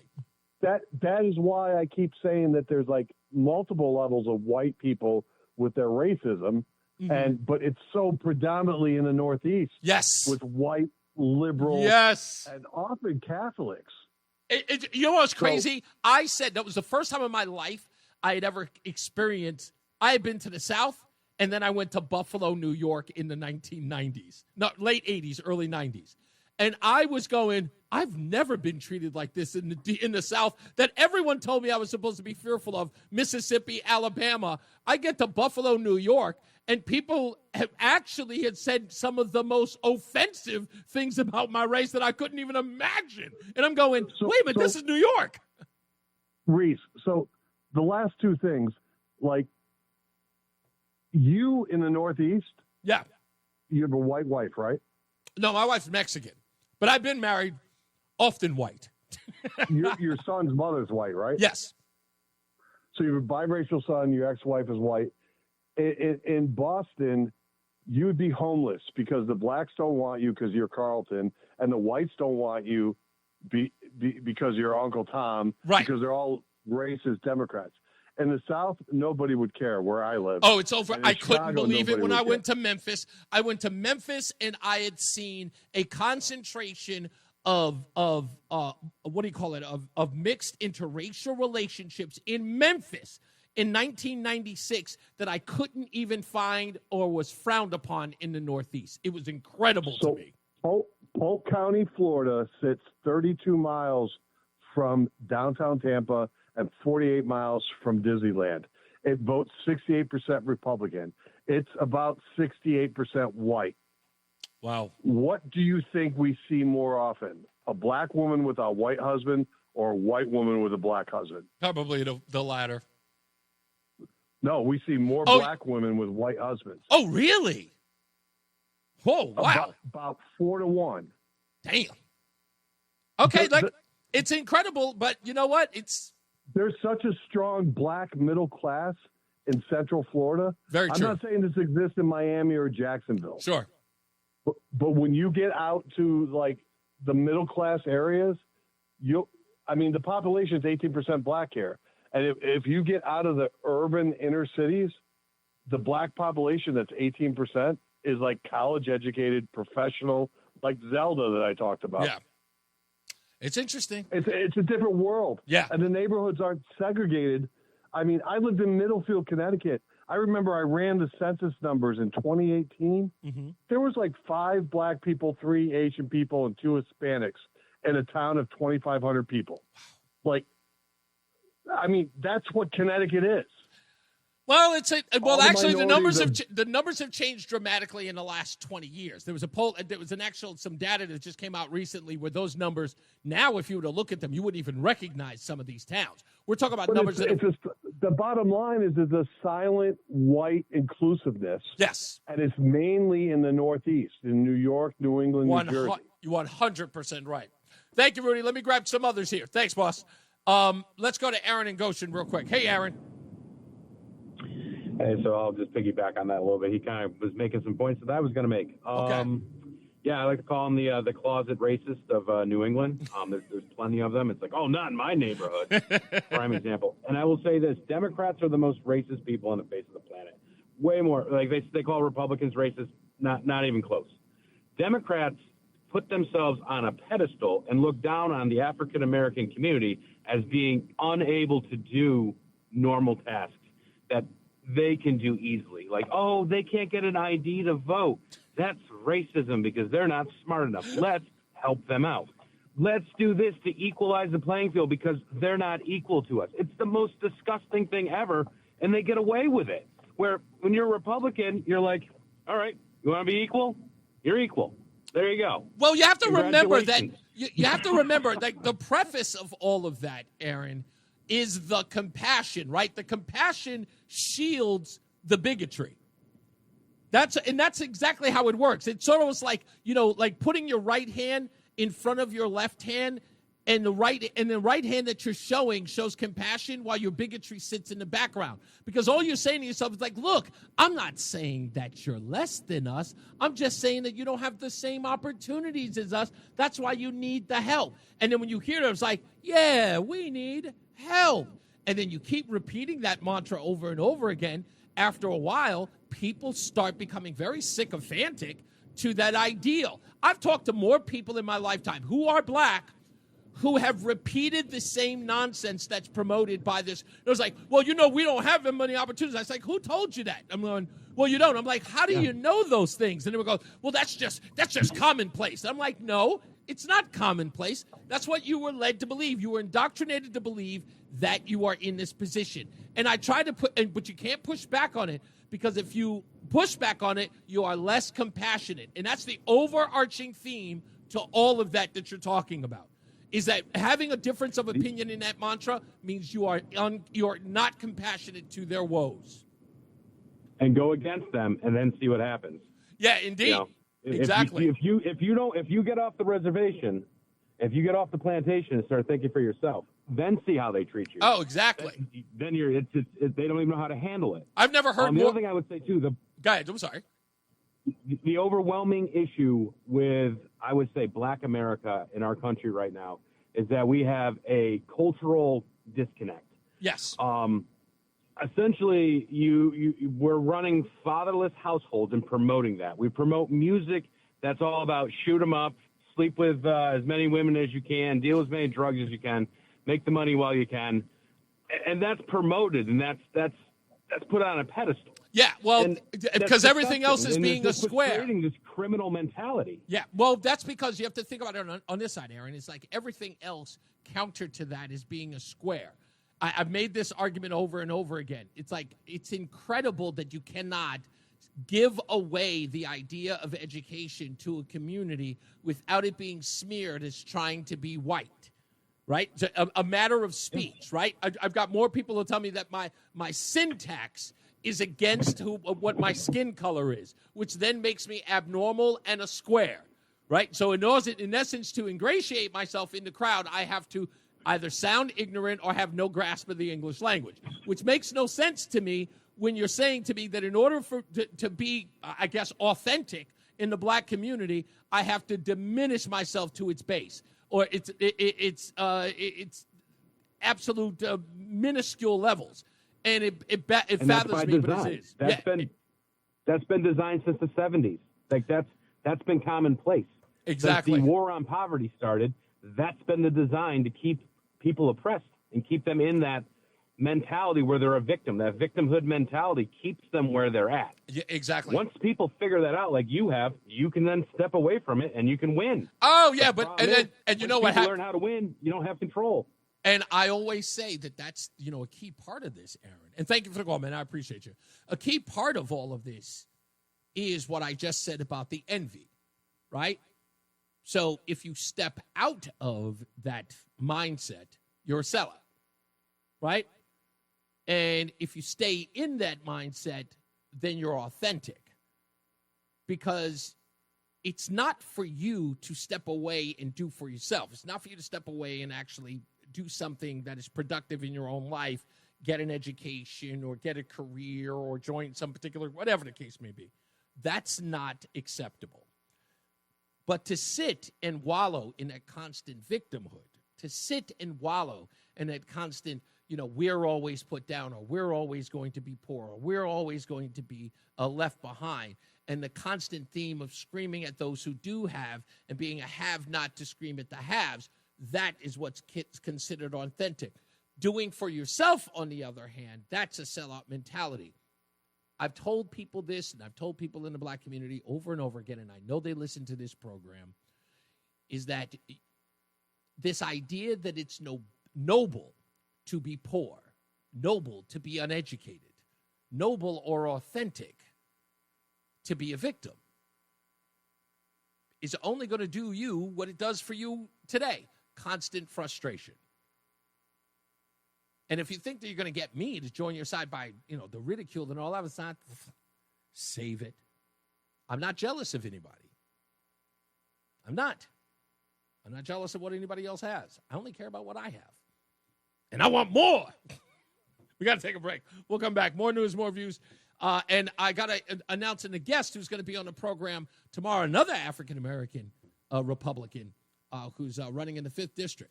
We'll talk about him in a bit when we get back. So stick around. It's more news, more views. It's Reese. Oh, sorry, we got to go to weather and traffic with Jason Caterina and Mark Christopher's in the BPS Traffic Center. And I think he's back now. He's good to go. Right, Mark?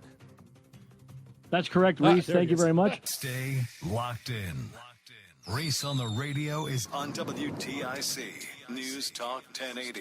Getting back to your phone calls in a little bit. Stand by for that. 860-522-WTIC, 860-522-9842. We got plenty of other news and views to get into, especially this Hartford resistance that's going on the 31st. Apparently, it's happening at the Riverside Park pedestrian bridge.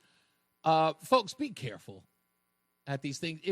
If this gets a bunch of people on that bridge, please be careful. I would never get with a bunch of people to protest standing on a bridge. Just wouldn't. I just wouldn't, okay? Construction purposes. Please be careful if you're thinking about going to this thing. Just really, I'm just saying. I'm already afraid of heights. I would never, ever do it. Just please be careful if you're going there. And again, I'm saying that to even liberals who want to fight against the regime. Please be careful. All right? You get too much weight on that thing, please be careful. Also, tomorrow at 4 o'clock, we're going to speak to community leader, youth mentor, and lifelong Connecticut resident. That's how he told me to introduce him.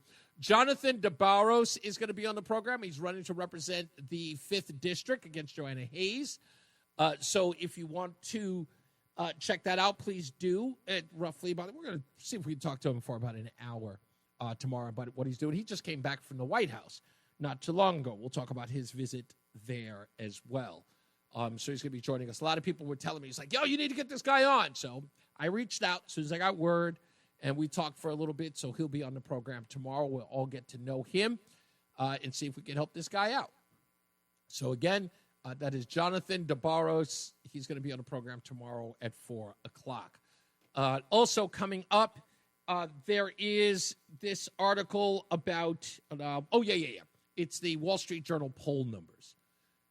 There's some very, very interesting things that Chris Matthews said that I played earlier in the headlines, but there are some other polling data that needs to be discussed as well. So we'll get into that and so much more. Mamdani's got some controversy going on about this wedding event that happened in Uganda, which just I actually believe this from the bottom of my heart.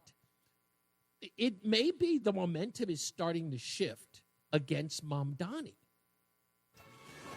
This distance between the primary and the election in November, that may be too much time for Mamdani to actually stay in the lead. We'll talk about that as well when we return. So stand by. Your phone calls, of course, are next on Reese on the Radio. Let's get some weather and traffic again with Jason Catarinas and Mark Christopher's in the BPS Traffic Center. Hey, Mark. The self-proclaimed love child of Rush Limbaugh. They're running a strange program, y'all. Reese on the Radio on News Talk 1080 WTIC. All right, let's go through the motions here. Anybody and everybody has got a comment. Let's go to White Mike in Florida. What's going on, sir? Hey, man, so this Sydney Sweeny controversy has me kind of befuddled. Are these people trying to put 10 toes on the ground and tell me that she doesn't have good genes? Which, again, even Roland said it earlier. It's like, she's got good genes. You can't deny it. I mean, whether you don't understand the double entendre or not, she's a beautiful woman. I mean, good grief. Like, we all know there's some people who hit the genetic lottery. We see them. I mean, Chris Hemsworth exists. Yeah, you know? Exactly. I don't think, like I said, I think that this was one of those things where they thought they had their Bud Light moment, right? This is just sort of like an antithesis of the Dylan Mulvaney thing that protesters are trying to get American Eagle to face some sort of backlash. But I was like, look, they're dealing with an audience base, American Eagle is for that matter, is dealing with an audience base that will only further promote it because of Sydney Sweeny. Now guys will be buying those jeans for their girlfriends, and girls will be running to buy the jeans, which will only make them a powerhouse after the fact. Bud Light suffered, Target suffered because they were catering to a base that doesn't purchase their products. Well, and it's a really smart campaign because the jeans they chose to put her in were kind of loose like boyfriend jeans. Yes. So the average woman sees that and she's not intimidated by Sydney Sweeney's perfect peach. Right, which I thought was interesting that they didn't go the usual Beyonce or other jean routes where they promote the rear end. They didn't do that. I was like, oh, she's wearing kind of loose-fitting jeans. I was like, but it's still it's tasteful and attractive. And another thing about that community that wants to have like all white people or whatever in rural Ozarks, Missouri. Yes. Well, hey, I'm still waiting for someone to show me an example, and don't piss anybody off, but a place that got better, the more black folk moved in. I'm not going to lie. No, I can't even say it. Because if I say it, Bill Clinton going to Harlem, it did improve Harlem. I'm not going to. Dude, I gave my AI that question this weekend. I was like, hey, can you find me a place that, the crime went down and GDP went up when it shifted from majority white to majority black? And AI came back and said, I got nothing for you, son. Your AI would have exactly said that. Thank you, Mike. I appreciate it. Yes, sir. You got it. Let's go to Jim's in Waterbury. How are you, Jim? Good. How are you? Pretty good. What do you got? Yeah, I don't know if you're aware of it, but there's this 100-year-old Iwo Jima veteran, Don Graves. Okay. He just cut a big record deal in Nashville. The man he was in the third wave on Iwo Jima, and he was on the flamethrower. They usually had a very short life expectancy. Wow. But he's got all his faculties mentally and physically, and he remembers all his experience. And he wrote a record with another fellow from Nashville, and Lee Greenwood flew him in from Michigan. They sang it to him on his 100th birthday. What's the name of the artist again? Well, the veteran's name is Don Graves, and Lee Greenwood sings. They flew him from Michigan to sing the song to him on his 100th birthday. But he tells all of his experience, and he promised God that if he got out of there, he'd serve him. Now, it took a few years till he got his act together, but he became a minister and served 36 years on the pulpit. But it's a really great story because, and he was saying after the battle was over, all the ships in the harbor were ringing bells, blowing the horns, cheering. But he tells the whole history of when he was on Iwo Jima. I'm looking at it now. Is it Sands of Iwo Jima? No, it's called Sand on Iwo Jima is the name of the song. Okay. Okay. You'll find it on your phone. Just look up veteran literally, Graves. Literally have it right in front of me. It was the first thing that came up when I popped in his name. Thank you, Jim. We'll actually check it out. Yeah, maybe you can get him on a show. Who knows? Why not? I appreciate you, sir. Yeah, that'd be good. Thank you, sir. Have a blessed day. Thank you. You too. Let's go to Tommy. Tom's in Thomaston. How are you, sir? Hey, I'm well, thanks. Yeah, I believe those guys with the flamethrowers were targeted. They had like a 12 or 20-minute life expectancy. Wow. Because the enemy, one shot to those tanks and it just explode. exploded. Yeah. Yeah. So, Reese, I'm glad you're having that guy for the fifth in. But first, I have a question. I'm almost positive you're going to know the answer. I just found out about this guy when I saw a YouTube video of him. Do you know who the white James Brown was? Ooh, no. Oh, no? No. Wait, have you ever heard of Wayne Cochran? Okay. He was in the group the CC Riders. Huh. I saw the video. He sang the Harlem Shuffle, and I swear to God, Reese, I swear Michael Jackson had to be influenced by this guy because he did a moonwalk on one foot. It was insane, and he sang just like James Brown. They called him, I guess, the white Godfather or the white James Brown. I'm looking him up now. It's literally sitting in front of me. Are you looking at that big? The bouffant hairdo. My goodness, this guy he almost looks like a character, like an over-exaggerated white version of James Brown. Now I have to watch this. Yeah. Or he looks like the Beavis and Butthead hairdo, right? Yes. But listen to his song. He's a good singer. I never heard of him. Never. I'm going to check him out now. I promise. I'll do that during the commercial break. Thank you, boss. Yeah. Hey, yes. I'm the guy for the fifth. I just heard a minute of him on another show once a week or so ago. Uh-huh. He's got have you ever heard of him? He's got a lot of ideas, just like you, Reese. He does. Sounds really good. I've gone over everything that the guy's ever produced, like in the last day or so. And I was like, wow, this is Reese running for office. Hey, speaking of the 5th District, yes. Are you thinking at all of maybe moving into the 5th District area? I had thought of that. I had Avon was one of the places that were on the Yeah, go north. Go Torrington and north. You don't Okay. want Avon or Canton. Okay. Go Torrington and north. I will definitely consider some places. It's not going to happen immediately. Like I'm going to stay temporarily immediately in Farmington, in the Farmington region, and then I'm going to start expanding into where I'm going to live. So, Good. But I will definitely take care of it. Thank you, Tom. Let's go one more. I'm going to take let's take Dan calling in Connecticut. How are you, Dan? Good. How you doing today? What's up, sir? Hey, I just want you one of these days to do a show. I want you to look back and see where the insanity of the transgender movement kind of started. Okay. And in my opinion, I think it started with Rachel Dolezal when the black community didn't completely come out and riot against her for being a white Irish girl who thought she was black. Okay, you bring being up a trans black.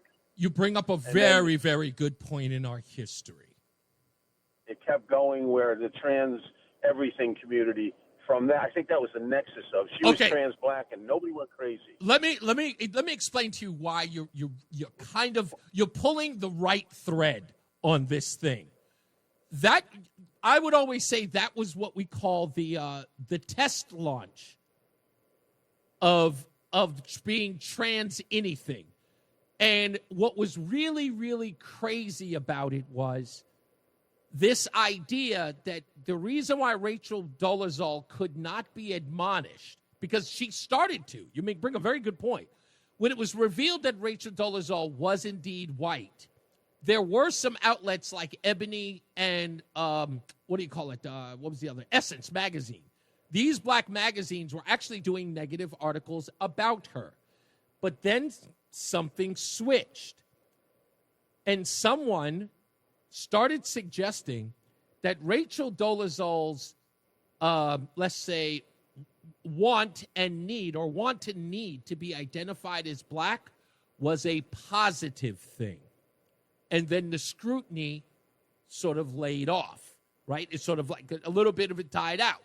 Then she was universally accepted everywhere in black communities. And I think that you're on the right track because Sean Luther King, which that's why I called him, his name is Sean King, but Sean Luther King, who wrote for the New York Daily News, he was the other one that turned out that he was identifying as black.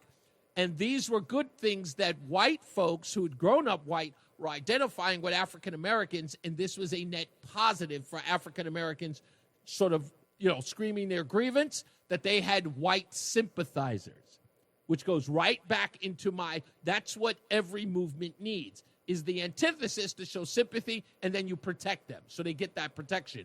But I think you're on the right track that may be the beginning. But what really happened with the transgender movement and why it's there, I'm sure that played a role, but I think there was something bigger in all of that as to why it was allowed. Probably.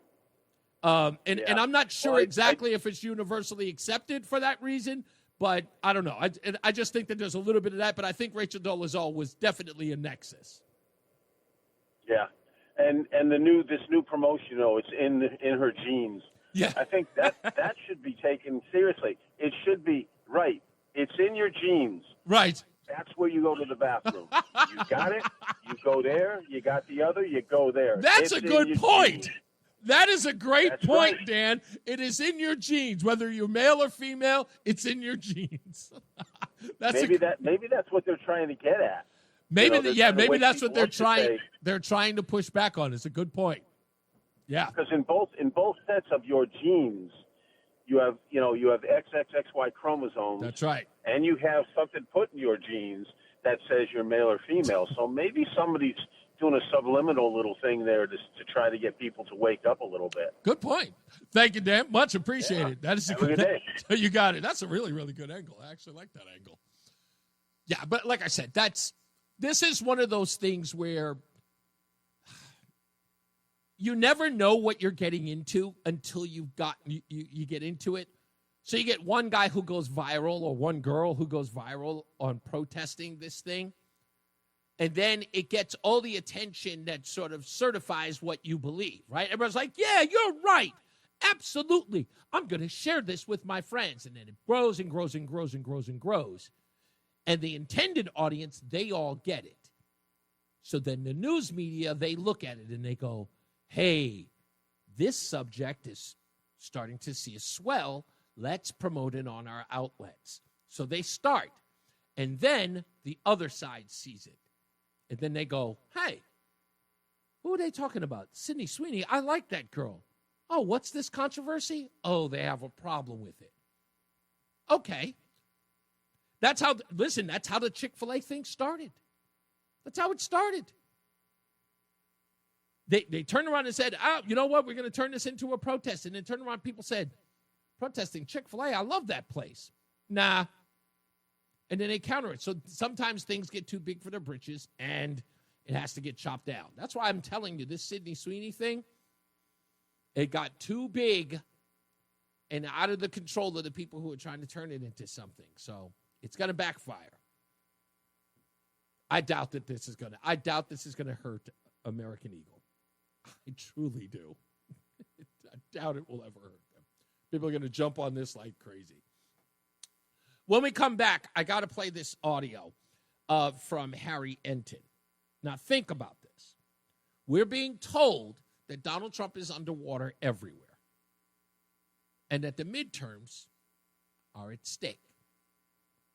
But these polling numbers that are coming out of the Wall Street Journal paint a completely different story.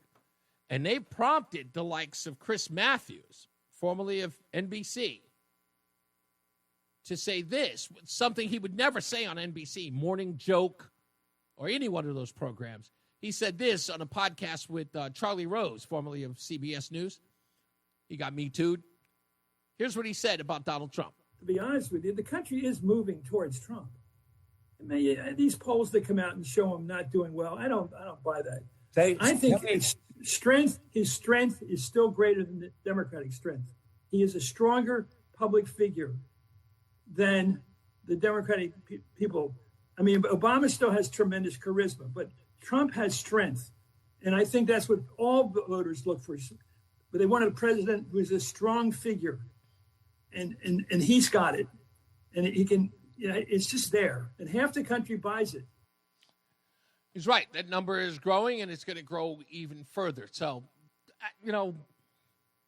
I just asked one simple question. I thought about this the other night. Democrats, what's your policy on anything? Anything on improving the lives of Americans? Can you say it without using the term health care for all? Like, what's your policy? Anything. Just name it. You can't come up with nothing. It's nothing.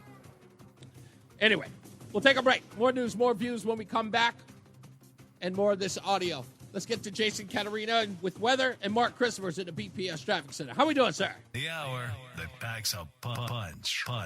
It's Reese on the radio on WTIC News Talk 1080. I am not going to begin to tell you the amount of hate I am getting for certain areas in Connecticut.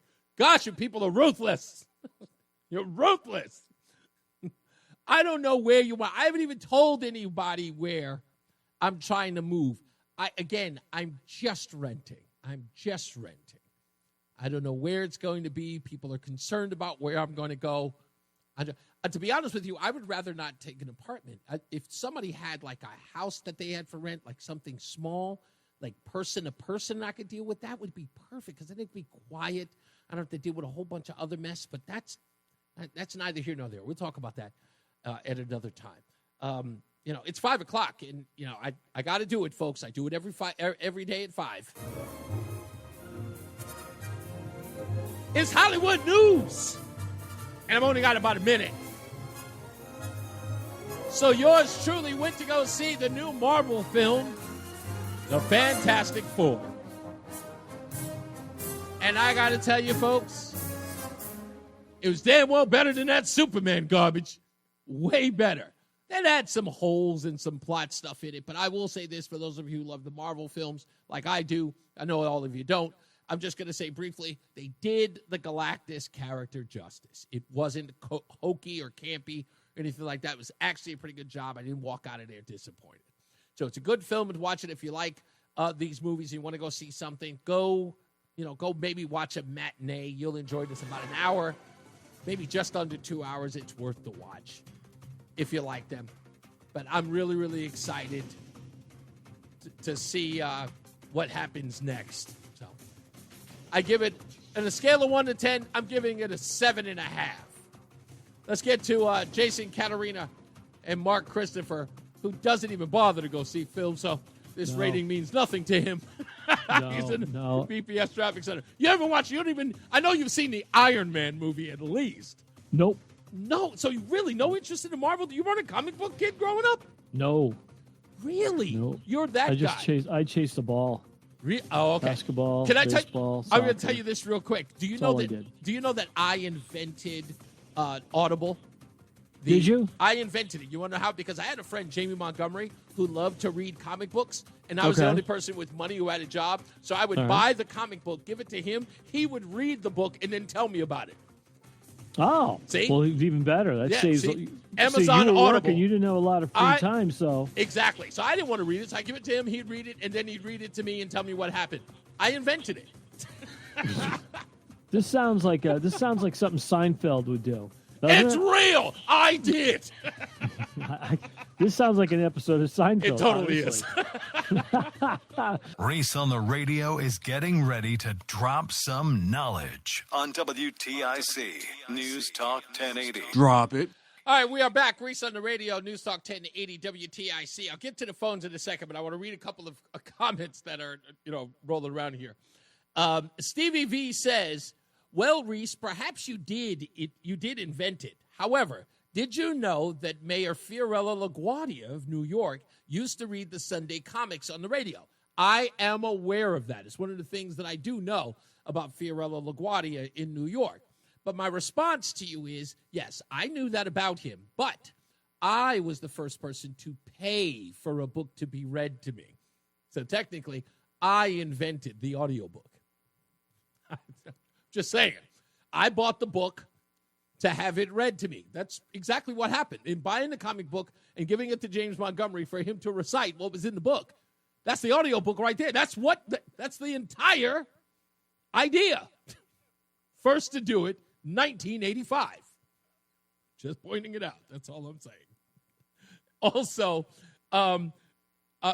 Robert B. writes, so Sydney Sweeny would look good in a trash bag pushing her shopping cart full of cans and camping gear. The left's choice would make me cross the street in the same attire. Couldn't agree with you more. That's Robert B. Sending me an instant message about Sydney Sweeney. So what are you going to say? We'll get to your phone calls in a second. Stand by, 860-522-WTIC. As you know, the Wall Street Journal has a new poll out that says that 33% of Democrats are approving of their party. And they've got a bunch of people who are screaming and hollering about how they're going to be able to win the midterm elections, the Democrats for that matter. And there's just no way that they can, because this polling data that I'm looking at is astronomically bad. Let's run through a couple before we play the audio here. On the economy, the GOP is plus 12. On inflation, the GOP is plus 10. On immigration, the GOP is plus 17. On illegal immigration, the GOP is plus 24. On tariffs, plus 7. On foreign policy, plus 8. Plus Ukraine and Russia war, even though they've not been able, Donald Trump has not been able to put it to an end, they are still plus 5. Plus 5. And by the way, this goes beyond the margin of error of 2.5. Their lowest rating for the GOP is plus 5 on the Ukraine-Russia war. That's where it sits right now, according to the Wall Street Journal. Harry Enton was on CNN, and he breaks it down how bad it is. This one was a surprising one to me, given everything that's going on in Russia, what happened in Iran, what happened in Gaza. But the bottom line is Democrats in the American voters' minds cannot hack it. What are we talking about? Party trust to more on foreign policy. Well, the GOP holds an average 6-point lead in the month of July. Look at this. Fox News came out last week, plus 3 points for Republicans on foreign policy over the Democrats. You think that number is not high enough for you? How about the Wall Street Journal? GOP plus 8 points when they match congressional Democrats up against congressional Republicans. The bottom line is this. Despite everything that's going on in the world right now, Republicans are more trusted on Democrats when it comes to foreign policy and the world at large. But let's go one step further. As I said to you before, never mind what the media is talking about. Donald Trump always has this foresight that ends up in his favor after the fact. Does anybody realize in recent memory everyone was against Donald Trump attacking Iran? Do you remember that? Everyone who was anyone told you, Donald Trump may attack Iran. We may end up in World War III. I can't believe it. No wars. Even some folks in the MAGA world, the MAGAsphere, you know, all the bloggers and the guys who have the podcast shows, remember all of them? Screaming and hollering. This president promised us he wasn't going to get us into wars. Harry Enton, how did that turn out? What about the strikes on Iran? Because while they were being contemplated, they were not universally popular. No, they were not universally popular. And in the immediate aftermath, they were not universally popular. Look at this. Net approval rating, U.S. airstrikes on Iran. In late June, the net approval rating, look at that, -8 points, underwater. But as the American people learned more and more about it, look at this, a 10-point rise. Now it's in the positive. The American people like the move that Donald Trump put on Iran, the U.S. airstrikes in Iran, a positive +2 net approval rating. So again, the bottom line is this. As the American people learn more about these airstrikes, as the American people compare Donald Trump and the Republicans against the Democrats, they see them far more favorably than you might expect. So it only makes me go after one last topic. Now, I don't know if you remember this, but I do. Does anybody here remember when Elon Musk and Donald Trump had the falling out? Does anybody remember when that happened? It was around June 5th when Elon Musk took to his X account and said it was Donald Trump who was in the Epstein files. Do anybody remember that? June 5th. Yes, it should ring a bell. Well, do you remember what the news media had to say about Elon Musk saying that Donald Trump was in the Epstein files? Anybody? You probably don't. It's too far down the road, right? It's too back in the day for you. Just what, 2 months ago? Right? It's still way in the back of your memory. Well, let's go to the senior correspondent of CNN who does all the internet stuff over them. You probably didn't know him before, but you know him now. He's an Irish buddy named Donnie O'Sullivan. Oh, Donnie. Donnie tells everybody on CNN what the internet is raving about. I love Donnie O'Sullivan, especially his accent. Well, what did Donnie O'Sullivan have to say about Donald Trump being in the Epstein files just under 2 months ago? He said this. I mean, when it comes to the Epstein files, Epstein lists, whatever folks want to call it, it doesn't actually matter what it is in reality. I mean, there have been names that have been associated with Jeffrey Epstein that have been released through court. Trump's name came out in documents last year, but there was absolutely no accusation of wrongdoing on Trump's part whatsoever. But his name was as somebody who knew Epstein. What do you say? What was that you say? Yeah, so a month ago, CNN wouldn't even touch the topic because Elon Musk was talking about it, and they even reported it by their senior correspondent, Donnie O'Sullivan, who said that it means nothing. So again, 2 months ago, Donald Trump told you that it was a nothing burger. Here we are a couple of months later, and it's about to be another nothing burger. Why not trust me? Why not trust me? The reporting says it. Again, because I pay attention to it every day, you guys kind of, I don't blame you. That's why you come here. Iran. Oh, can't believe he's going to strike Iran. Strikes Iran. Oh, maybe it was a good idea. Oh, the tariffs. They're going to be horrible for people. Now, let me see. What is it that CNN is now saying about the tariffs? Let's see if we can get that right here. Here's CNN talking about the tariffs. Trump's effort to effectively reshape the global trading order that has been one of his central priorities since taking office in January.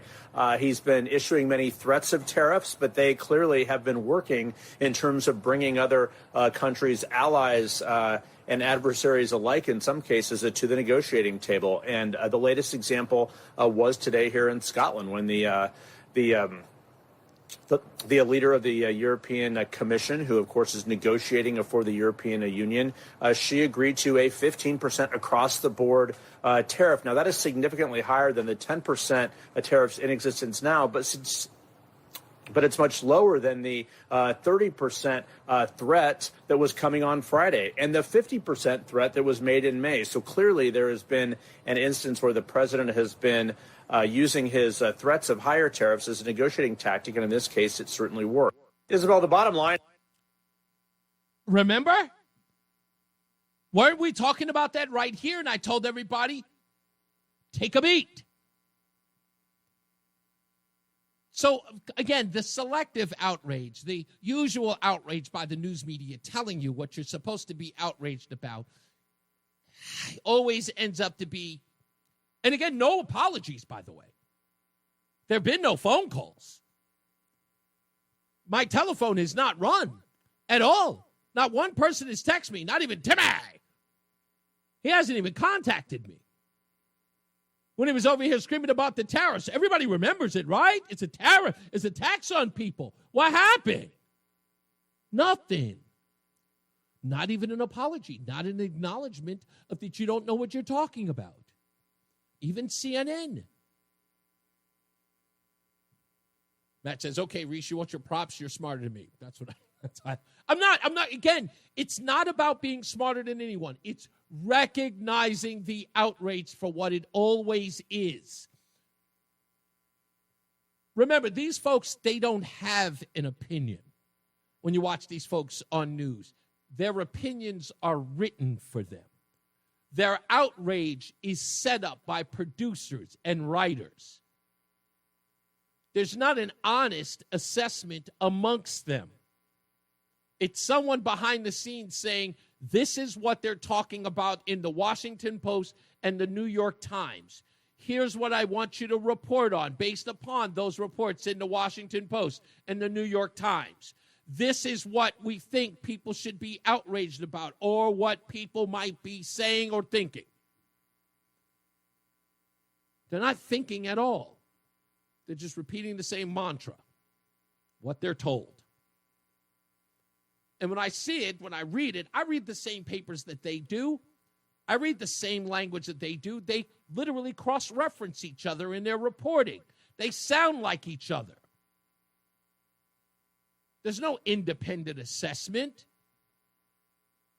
So as I say, give this stuff a minute. I'm just doing the obvious. I know exactly what to do when these people start reporting that stuff. Okay. Obviously, this is going to turn out the opposite way. They don't get it right. They don't have a track record. God forbid, if these folks were weathermen, if these folks had to predict the weather, they'd always get it wrong. You'd be wearing a jacket today in that scorching temperature. You'll be wearing a bubble goose like they do in the hood. At the rate that these folks are going, I wouldn't trust them with the weather. That's why we have Jason Caterina here. We'll get into that in a second. But all of this stuff, you notice that Chris Matthews, that audio that you heard of Chris Matthews saying that the country's going towards Donald Trump. Go listen to him when you see him on the morning joke the next time and see if you hear him say those words openly on the network. Not once will you hear it. Because on those networks, they're not supposed to. That's why it's making the rounds today. Chris Matthews being honest? Chris Matthews giving an honest assessment of something? Why doesn't he do that at NBC? Because he can't. Again, I mean, that's the rub. I think it's sad and awful, but, that's where you get it. We're going to preview tomorrow's show, talking about getting Lamont out. But from what people are gathering, because of his approval record, his approval numbers in the 60s, that he is going to run again. We'll talk about whether or not he's got a clear shot, if those poll numbers are accurate. But I don't think Elliott would be running against him if he thought that he'd lose. We'll talk about that tomorrow. And, of course, we'll get to more of your phone calls when we return. So get them in before we close. It's Reese on the radio. It's 860-522-WTIC. Let's get some more news, weather, and traffic. Jason Caterina's got weather, and Mark Christopher's in the BPS Traffic Center. Hey, Mark. Free Odyssey app. Search WTIC News Talk 1080 and tap earlier today to get started. All right, we are back. We've got some traffic. Of course, it's some weather coming up in a minute. And in the next break, we'll take some final phone calls before we wrap this whole puppy up. Also, as I said earlier, the Hartford Visibility Brigade is going to do what's called a rush hour resistance on the 31st at the Riverside Park Pedestrian Bridge in Hartford. And I just want to say, folks, it's very early in the morning, and, I guess they're going to be a bunch of people who are going to be on the bridge on there. I don't know how many folks are going to show up. A lot of people usually do. Please, if you're going to go up on this thing, it's a bridge. It's elevated. It's dangerous for that many people to be on those bridges. Yeah, I know they're supposed to be structurally sound, but please, folks, please be careful, okay? It's just one of those things you don't want to see. I don't know exactly how structurally sound this pedestrian bridge is. But I can assure you it is not made for a bunch of people to be standing on. And I know that if this thing is going to have folks who are older, you know what I mean. Usually when you go to these protests, you'll find some people who are in their 60s, even 70s, are on there. Folks, you don't want to be on there if these lunatics are on there jumping up and down and making a ruckus. The amount of weight that's going to be on there. You don't know if it's structurally sound, so find out if it is. And if you're going to be there, just be careful. If it looks hairy, don't be on that bridge. Protest as much as possible, but this is a dangerous place to do it. I've looked at the bridge like 3 or 4 times, and I keep saying to myself, well, it is steel and stuff and, concrete, but it's going to be over a highway. If something goes wrong, it could be bad. I don't think these things are well thought out. These people are a bunch of reckless yahoos. They're just not smart.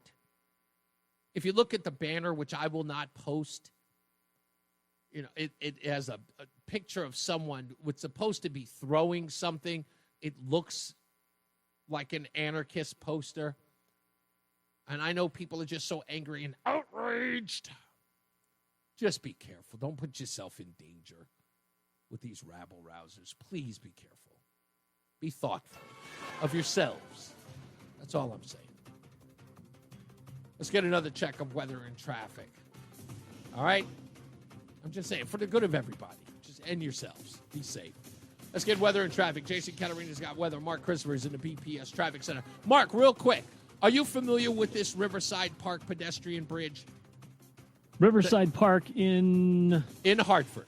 In Hartford, Riverside. Oh, yeah, that's on the north end, right on the north end, by the boat launch. Yeah, Yes. yeah. Okay, so you know it's like this a long bridge. Yeah. It's a long bridge that takes you over 91. Exactly. Exactly. Yep. Goes over 91. Yep. Oh, that's a monster bridge. It's structurally sound, definitely. It is it? Okay. Oh, yeah. So yeah, they shouldn't have to worry about if a lot of people are going to be on there? No. Okay. No, it looks like, it just looks thin to me. I don't know why. I'm just looking at it going, I know it. I've seen it. I've been on it. Yeah, it's between 33 and 32 on both sides of 91. Yeah, no, that bridge can take a lot of weight. You sure? Okay. Oh, yeah. All right. What's up, everybody? You know who it is. You know who it is. It's Reese on the radio. Frederick Douglass of the 21st century. It's WTIC News Talk 1080. All right, folks, right, almost out of here. We'll take your last phone calls before we do, but a couple of things to get to. Don't forget, go to reeseontheradio.com. That's REESE on the radio.com. One, check out my new article that always comes out on Sunday if I don't write other stuff, but there's always an article on Sunday. You can find it at the Connecticut Sentinel, or you can find it at reeseontheradio.com at my Substack. Just scroll down to it. This week's article is titled How the Epstein Coverage is More Than Another Cover-Up. It's a rewrite. And it pretty much breaks down all the things about the Epstein case that many people have forgotten in recent memory. So it's a good read. And if you're interested, always go to reseontheradio.com to find out articles about that. Also, tomorrow, as I mentioned, Jonathan DeBarros, who's running to represent the 5th District, is coming on the show tomorrow at 4 o'clock. We'll talk to him about his campaign, about his recent visit to the White House in Washington, D.C. overall. We'll talk to him about that, talk about his campaign, talks about himself, where he comes from, and what his ideas are, and see if we can get some information on him. Was there something last but not least that I did not get into? I can't think of it at all. I think that, that was it. Yep, that was it.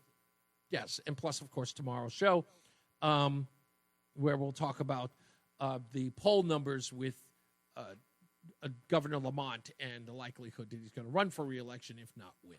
All right, now your phone calls, 860-522-WTIC. He's been on for a while because I wanted to save him for later. My paisan, Frank in Woodbridge. What's going on, sir? We were talking about this last night in Cincinnati. Tell me what happened. This white couple was in Cincinnati, and a bunch of black people out of nowhere just started beating them up. Yeah, I don't know what started this fight, but we do know that a lot of people went above and beyond to harm these people to the level of not just knocking them out. But by the way, a man punched the woman out to where people were just sitting there videotaping. It took another woman to actually get involved and see, and get the woman to safety. But what this melee turned out to be, what was so interesting, and I think what most people paid attention to, was the fact that there was literally no coverage of it. It happened on Friday. Yeah, but Reese, there isn't going to be any coverage. They don't cover black-on-black crime. Yes, I know. The only crime they cover is white-on-black. And if you look at the statistics, it doesn't happen that often. Well, we've noticed that it hasn't happened a lot. I mean, right now we're looking at a drought of reports within that kind of investigation or news report as of late, which, again, is now forcing people to report it because, again, they have been shamed into reporting it. Elon Musk was kind of forced the issue. He posted in Post on X and named every one of the outlets that did zero reporting, including Fox News, which did nothing. We were talking about this. I was with a bunch of young guys come over drinking, gambling on their phone. And I told them, I've been with black people all my life. I've never had a problem. Tell me why. Frank, when was the last time you looked in the mirror? What does that mean? Frank, that ain't going to bother you. You're as big as King Kong. Who's going to bother you? You don't actually, I don't think that in any way, I think people recognize, I always say that, if you have a reputation that precedes you, you're usually not going to run into a problem like that. You've been around long enough, Frank, I've been that no one's around going all my life. I've never had a problem. Exactly. And you're never going to. No, you got a few bad apples there, but I just always find this amazing when I hear it. First of all, Cincinnati. You got to be careful where you're going, no matter who you are. Cincinnati is a very bad neighborhood. Horrible town. Without a doubt, you're 100% right. Thank you, Frank. That thing is really gone. I mean, that thing is catching up to Chicago in a hurry. Matter of fact, it might be worse. Yeah, exactly. It's also the home of Bone Thugs and Harmony, which says in and of itself it's a horrible place. No, I'm kidding. Oh, what a shame that's happened to a beautiful town over there. Yeah. But what are you going to do? Thank you, boss. I appreciate you. Let's go to hey, Stevie V. How are you, sir? I'm doing well. How you doing? I'm all right, sir. What's up? Good. Yeah, you mentioned the bridge, and that's an excellent point. I also want to tell people they should bring plenty of liquids with them. Yes. Be very hydrated. There's going to be so many people, side by side, and it's going to be real hot. Yeah, I hope it's not a big turnout in a sense of where it's overcrowded and things like that. A bridge, again, even though I know Mark knows that bridge probably way better than I do. I've been on it before. I don't remember it being like I'm afraid of bridges. Let me just be honest. I'm concerned about them. But again, I'm just one of those things where, again, I'm afraid of heights also. That's probably not helpful. But I see something like that, and imagine if you really get a considerable amount of people up there, up in the heights, you got nowhere to go, nowhere to hide. I'm hoping that, Mark is right, but in my head I'm going, don't put yourself, because again, the only way to go is down, Stevie. That's it. Yeah, and you know what? It sounds like a senseless protest anyways. It's not going to do anything. Indeed. Yeah, I tend to agree. Anyway, but was that I'm sure you had something else to add. That's it. Okay. Well, I'm good. Thank you. Thank you, sir. You got it. Let's get Paul in Enfield in here. How are you doing, sir? I'm not bad. A couple quick points. What you and Frank were making reference of, that incident in Cincinnati, each of you are both wrong. It was brought up numerous times on your radio station last night on the Cunningham show. You should listen to that. Obviously, you weren't. Isn't Bill Cunningham a national? Isn't he a syndicated show? Yeah, but he's on TIC. Yeah, no, I understand it, but I said it wasn't covered on. He brought it up numerous times. Paul? He's from Cincinnati. Paul, it wasn't on Fox. It wasn't on CNN. It wasn't on. Whatever. But what do you mean, whatever? That was the point we made. How can we be wrong about it? I heard it many times, besides even Cunningham. So what does that even mean? I'm a big Trump fan, but I'm very concerned why he's bringing up Epstein himself without being asked about it. That's not true. That is, well, hold on. Paul, that's not true. And the fact of the matter is, what he's doing is, he's really running panicky. He's scared. Paul. And I'm working, even though I'm a big Trump fan, I'm more scared about Vance being president. I don't want him in the White House. Didn't you already make this case last I would week? prefer to have either Rand Paul or the Secretary of State in the White House. Did you make this case last week? What do I mean? Like you, I make the case every day. Yeah, okay, but I'm just saying. I was like, you made the case about Epstein last week. You made the case about who but you I'm wanted. making the case now too about fact about this incident. What? Why are you making the case all the time? He brings it up all the time. Who brought it up? Did you watch that press conference? I did. And look at all the pictures of Trump. Did you watch the press conference, sir? Yes or no? Why do you have to be a yeller? All because the time? you're not answering the question I asked you. Did you watch You're acting like a Yahoo. You're acting like a Yahoo. I love You're that acting term. like a That's my Yahoo. favorite term. Did you watch the press conference? Yes or no? I watch everything. Okay. So including you that press know that conference. he brought up the Epstein stuff during the press conference or no? There's more than one incident besides that press conference. Oh, okay. Crying out loud. Okay. Yeah. Yep. He brought up the Epstein thing every time. Okay. Take care. Goodbye. Bye, Paul. It was a pleasure, sir. I don't know. To call up and to repeat the same thing, Rand Paul, not going to happen. Marco Rubio, got a shot, not going to happen. It's J.D. Vance, it's his presidency to lose. He may decide after talking to his wife, Usha, that they're not going to run, but it's his. Maybe you should get to come to terms with that. But everyone who is anyone knows that J.D. Vance was chosen because he is perfect for the role. He's young enough, he's smart enough, and he's capable enough. Who are you going to put him up against? Anybody on their roster on the Democrat side, J.D. Vance will humiliate. I mean, it was a ridiculous effort for them to put Tim Walz against him. But really, let's be honest. You may not like JD, but just name the guy who's going to take him. I only see one. Speaking of which, a guy I didn't mention before, but he's the only guy I see with a snowball's chance in hell giving J.D. Vance a run. That's this guy from Kentucky, Andy Beshear. Listen to this. It's a little bit of the advocacy speak, and it was meant for the right reasons, right? It was meant to decrease stigma, but we don't decrease stigma by changing words. We decrease stigma by changing hearts. And when we start changing and sanitizing our language, things have less meaning. And I'll give you an example that's personal to me. In Kentucky, we are hit by the opioid crisis harder than just about any other state. Every Kentuckian, including myself, knows about a dozen people that are no longer with us. A child of God taken far too soon. I didn't lose one of my friends to substance use disorder. I lost them all to addiction. Addiction is mean. It's nasty. It's hard to beat. It kills people. And when you lose somebody, when you talk about losing them to addiction, you feel it. But how about the other side? When someone triumphs over addiction, they've beaten something that is so hard and so deadly, it gives them the triumph that they deserve. And because we've approached it that way in Kentucky, thank God we saw a 30% decrease in drug overdose deaths last year. That's your future right there, Democrats. That's your guy. He's talking about God.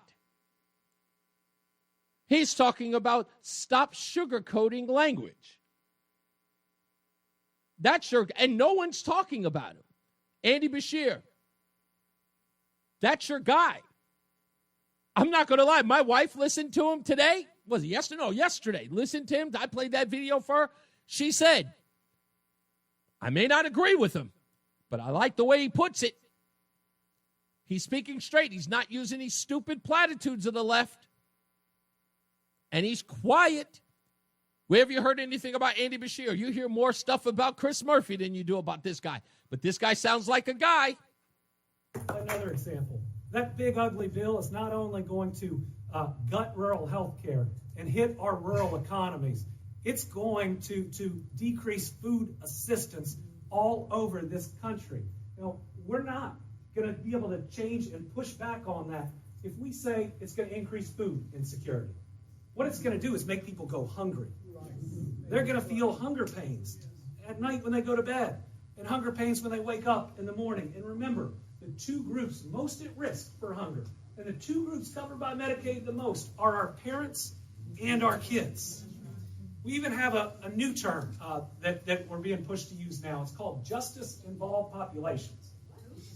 Y'all know what that is? Those are our inmates. And I'm working on reducing recidivism as much as any governor in the nation. The Bible teaches me that second chance aren't just the right thing to do, they're what we're called to do. We're teaching a trade in every single Kentucky prison and trying to help people get good jobs as they leave. But you know what our inmates call themselves? Inmates. And so we've got to make sure that the ways that we're communicating as public officials and as folks that are running are the same ways you talk to your friends or your family, that our words have meaning and emotion behind them. Tell me, I don't care what anybody says. Tell me that the guy doesn't have it on the Democrat side. He doesn't even sound like a Democrat. He doesn't even sound like a Democrat, but he is one. And why? Because he refuses to buy. The guy is talking about God. That's unheard of in the Democrat Party. Just got to ask yourself, what's what?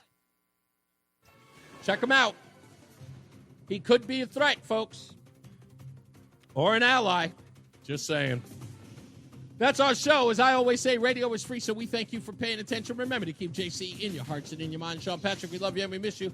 Remember that panic is not planning, so plan your work and work your plan. Me, I'm Reese on the radio. You have a good night. Pleasant tomorrow. We'll see you back here. What is it, 21 hours? Yeah, I guess that. I love you. Be good to each other. Jason Caterina's got weather, and Mark Christopher. He's in the BPS Traffic Center. Good night, Mark. See you mañana. Have a good night, Reese. If you're heading into Hartford right now, 84 eastbound, some slow traffic, 48 Capitol Ave. All right, good sir. All righty then. I will see you mañana. The right lane. See you tomorrow. Oh, yeah, and check those numbers out. If you need any guidance, I'll let you know. I looked at them. I don't know what I'm looking at. So. All right, I'll break it down for you. Road, State All right. Now, all right, bye. Southbound 91 moving well. Northbound 91's a little slow between 38 and 39.41 on the Windsor. All right, everybody. Yes, the DNC will probably crush him. You're right. You're so right about that, Michael A. That's, again, he doesn't sound like them, but he could be their last hope. He could be. But you can't tell me you can't listen to Andy Beshear and say to yourself, God, would he be good? He would be good. By the way, I want to see if you guys notice any changes in the show today. We'll see if you figure it out. All right? I love you guys. Be good to each other. We'll see you mañana.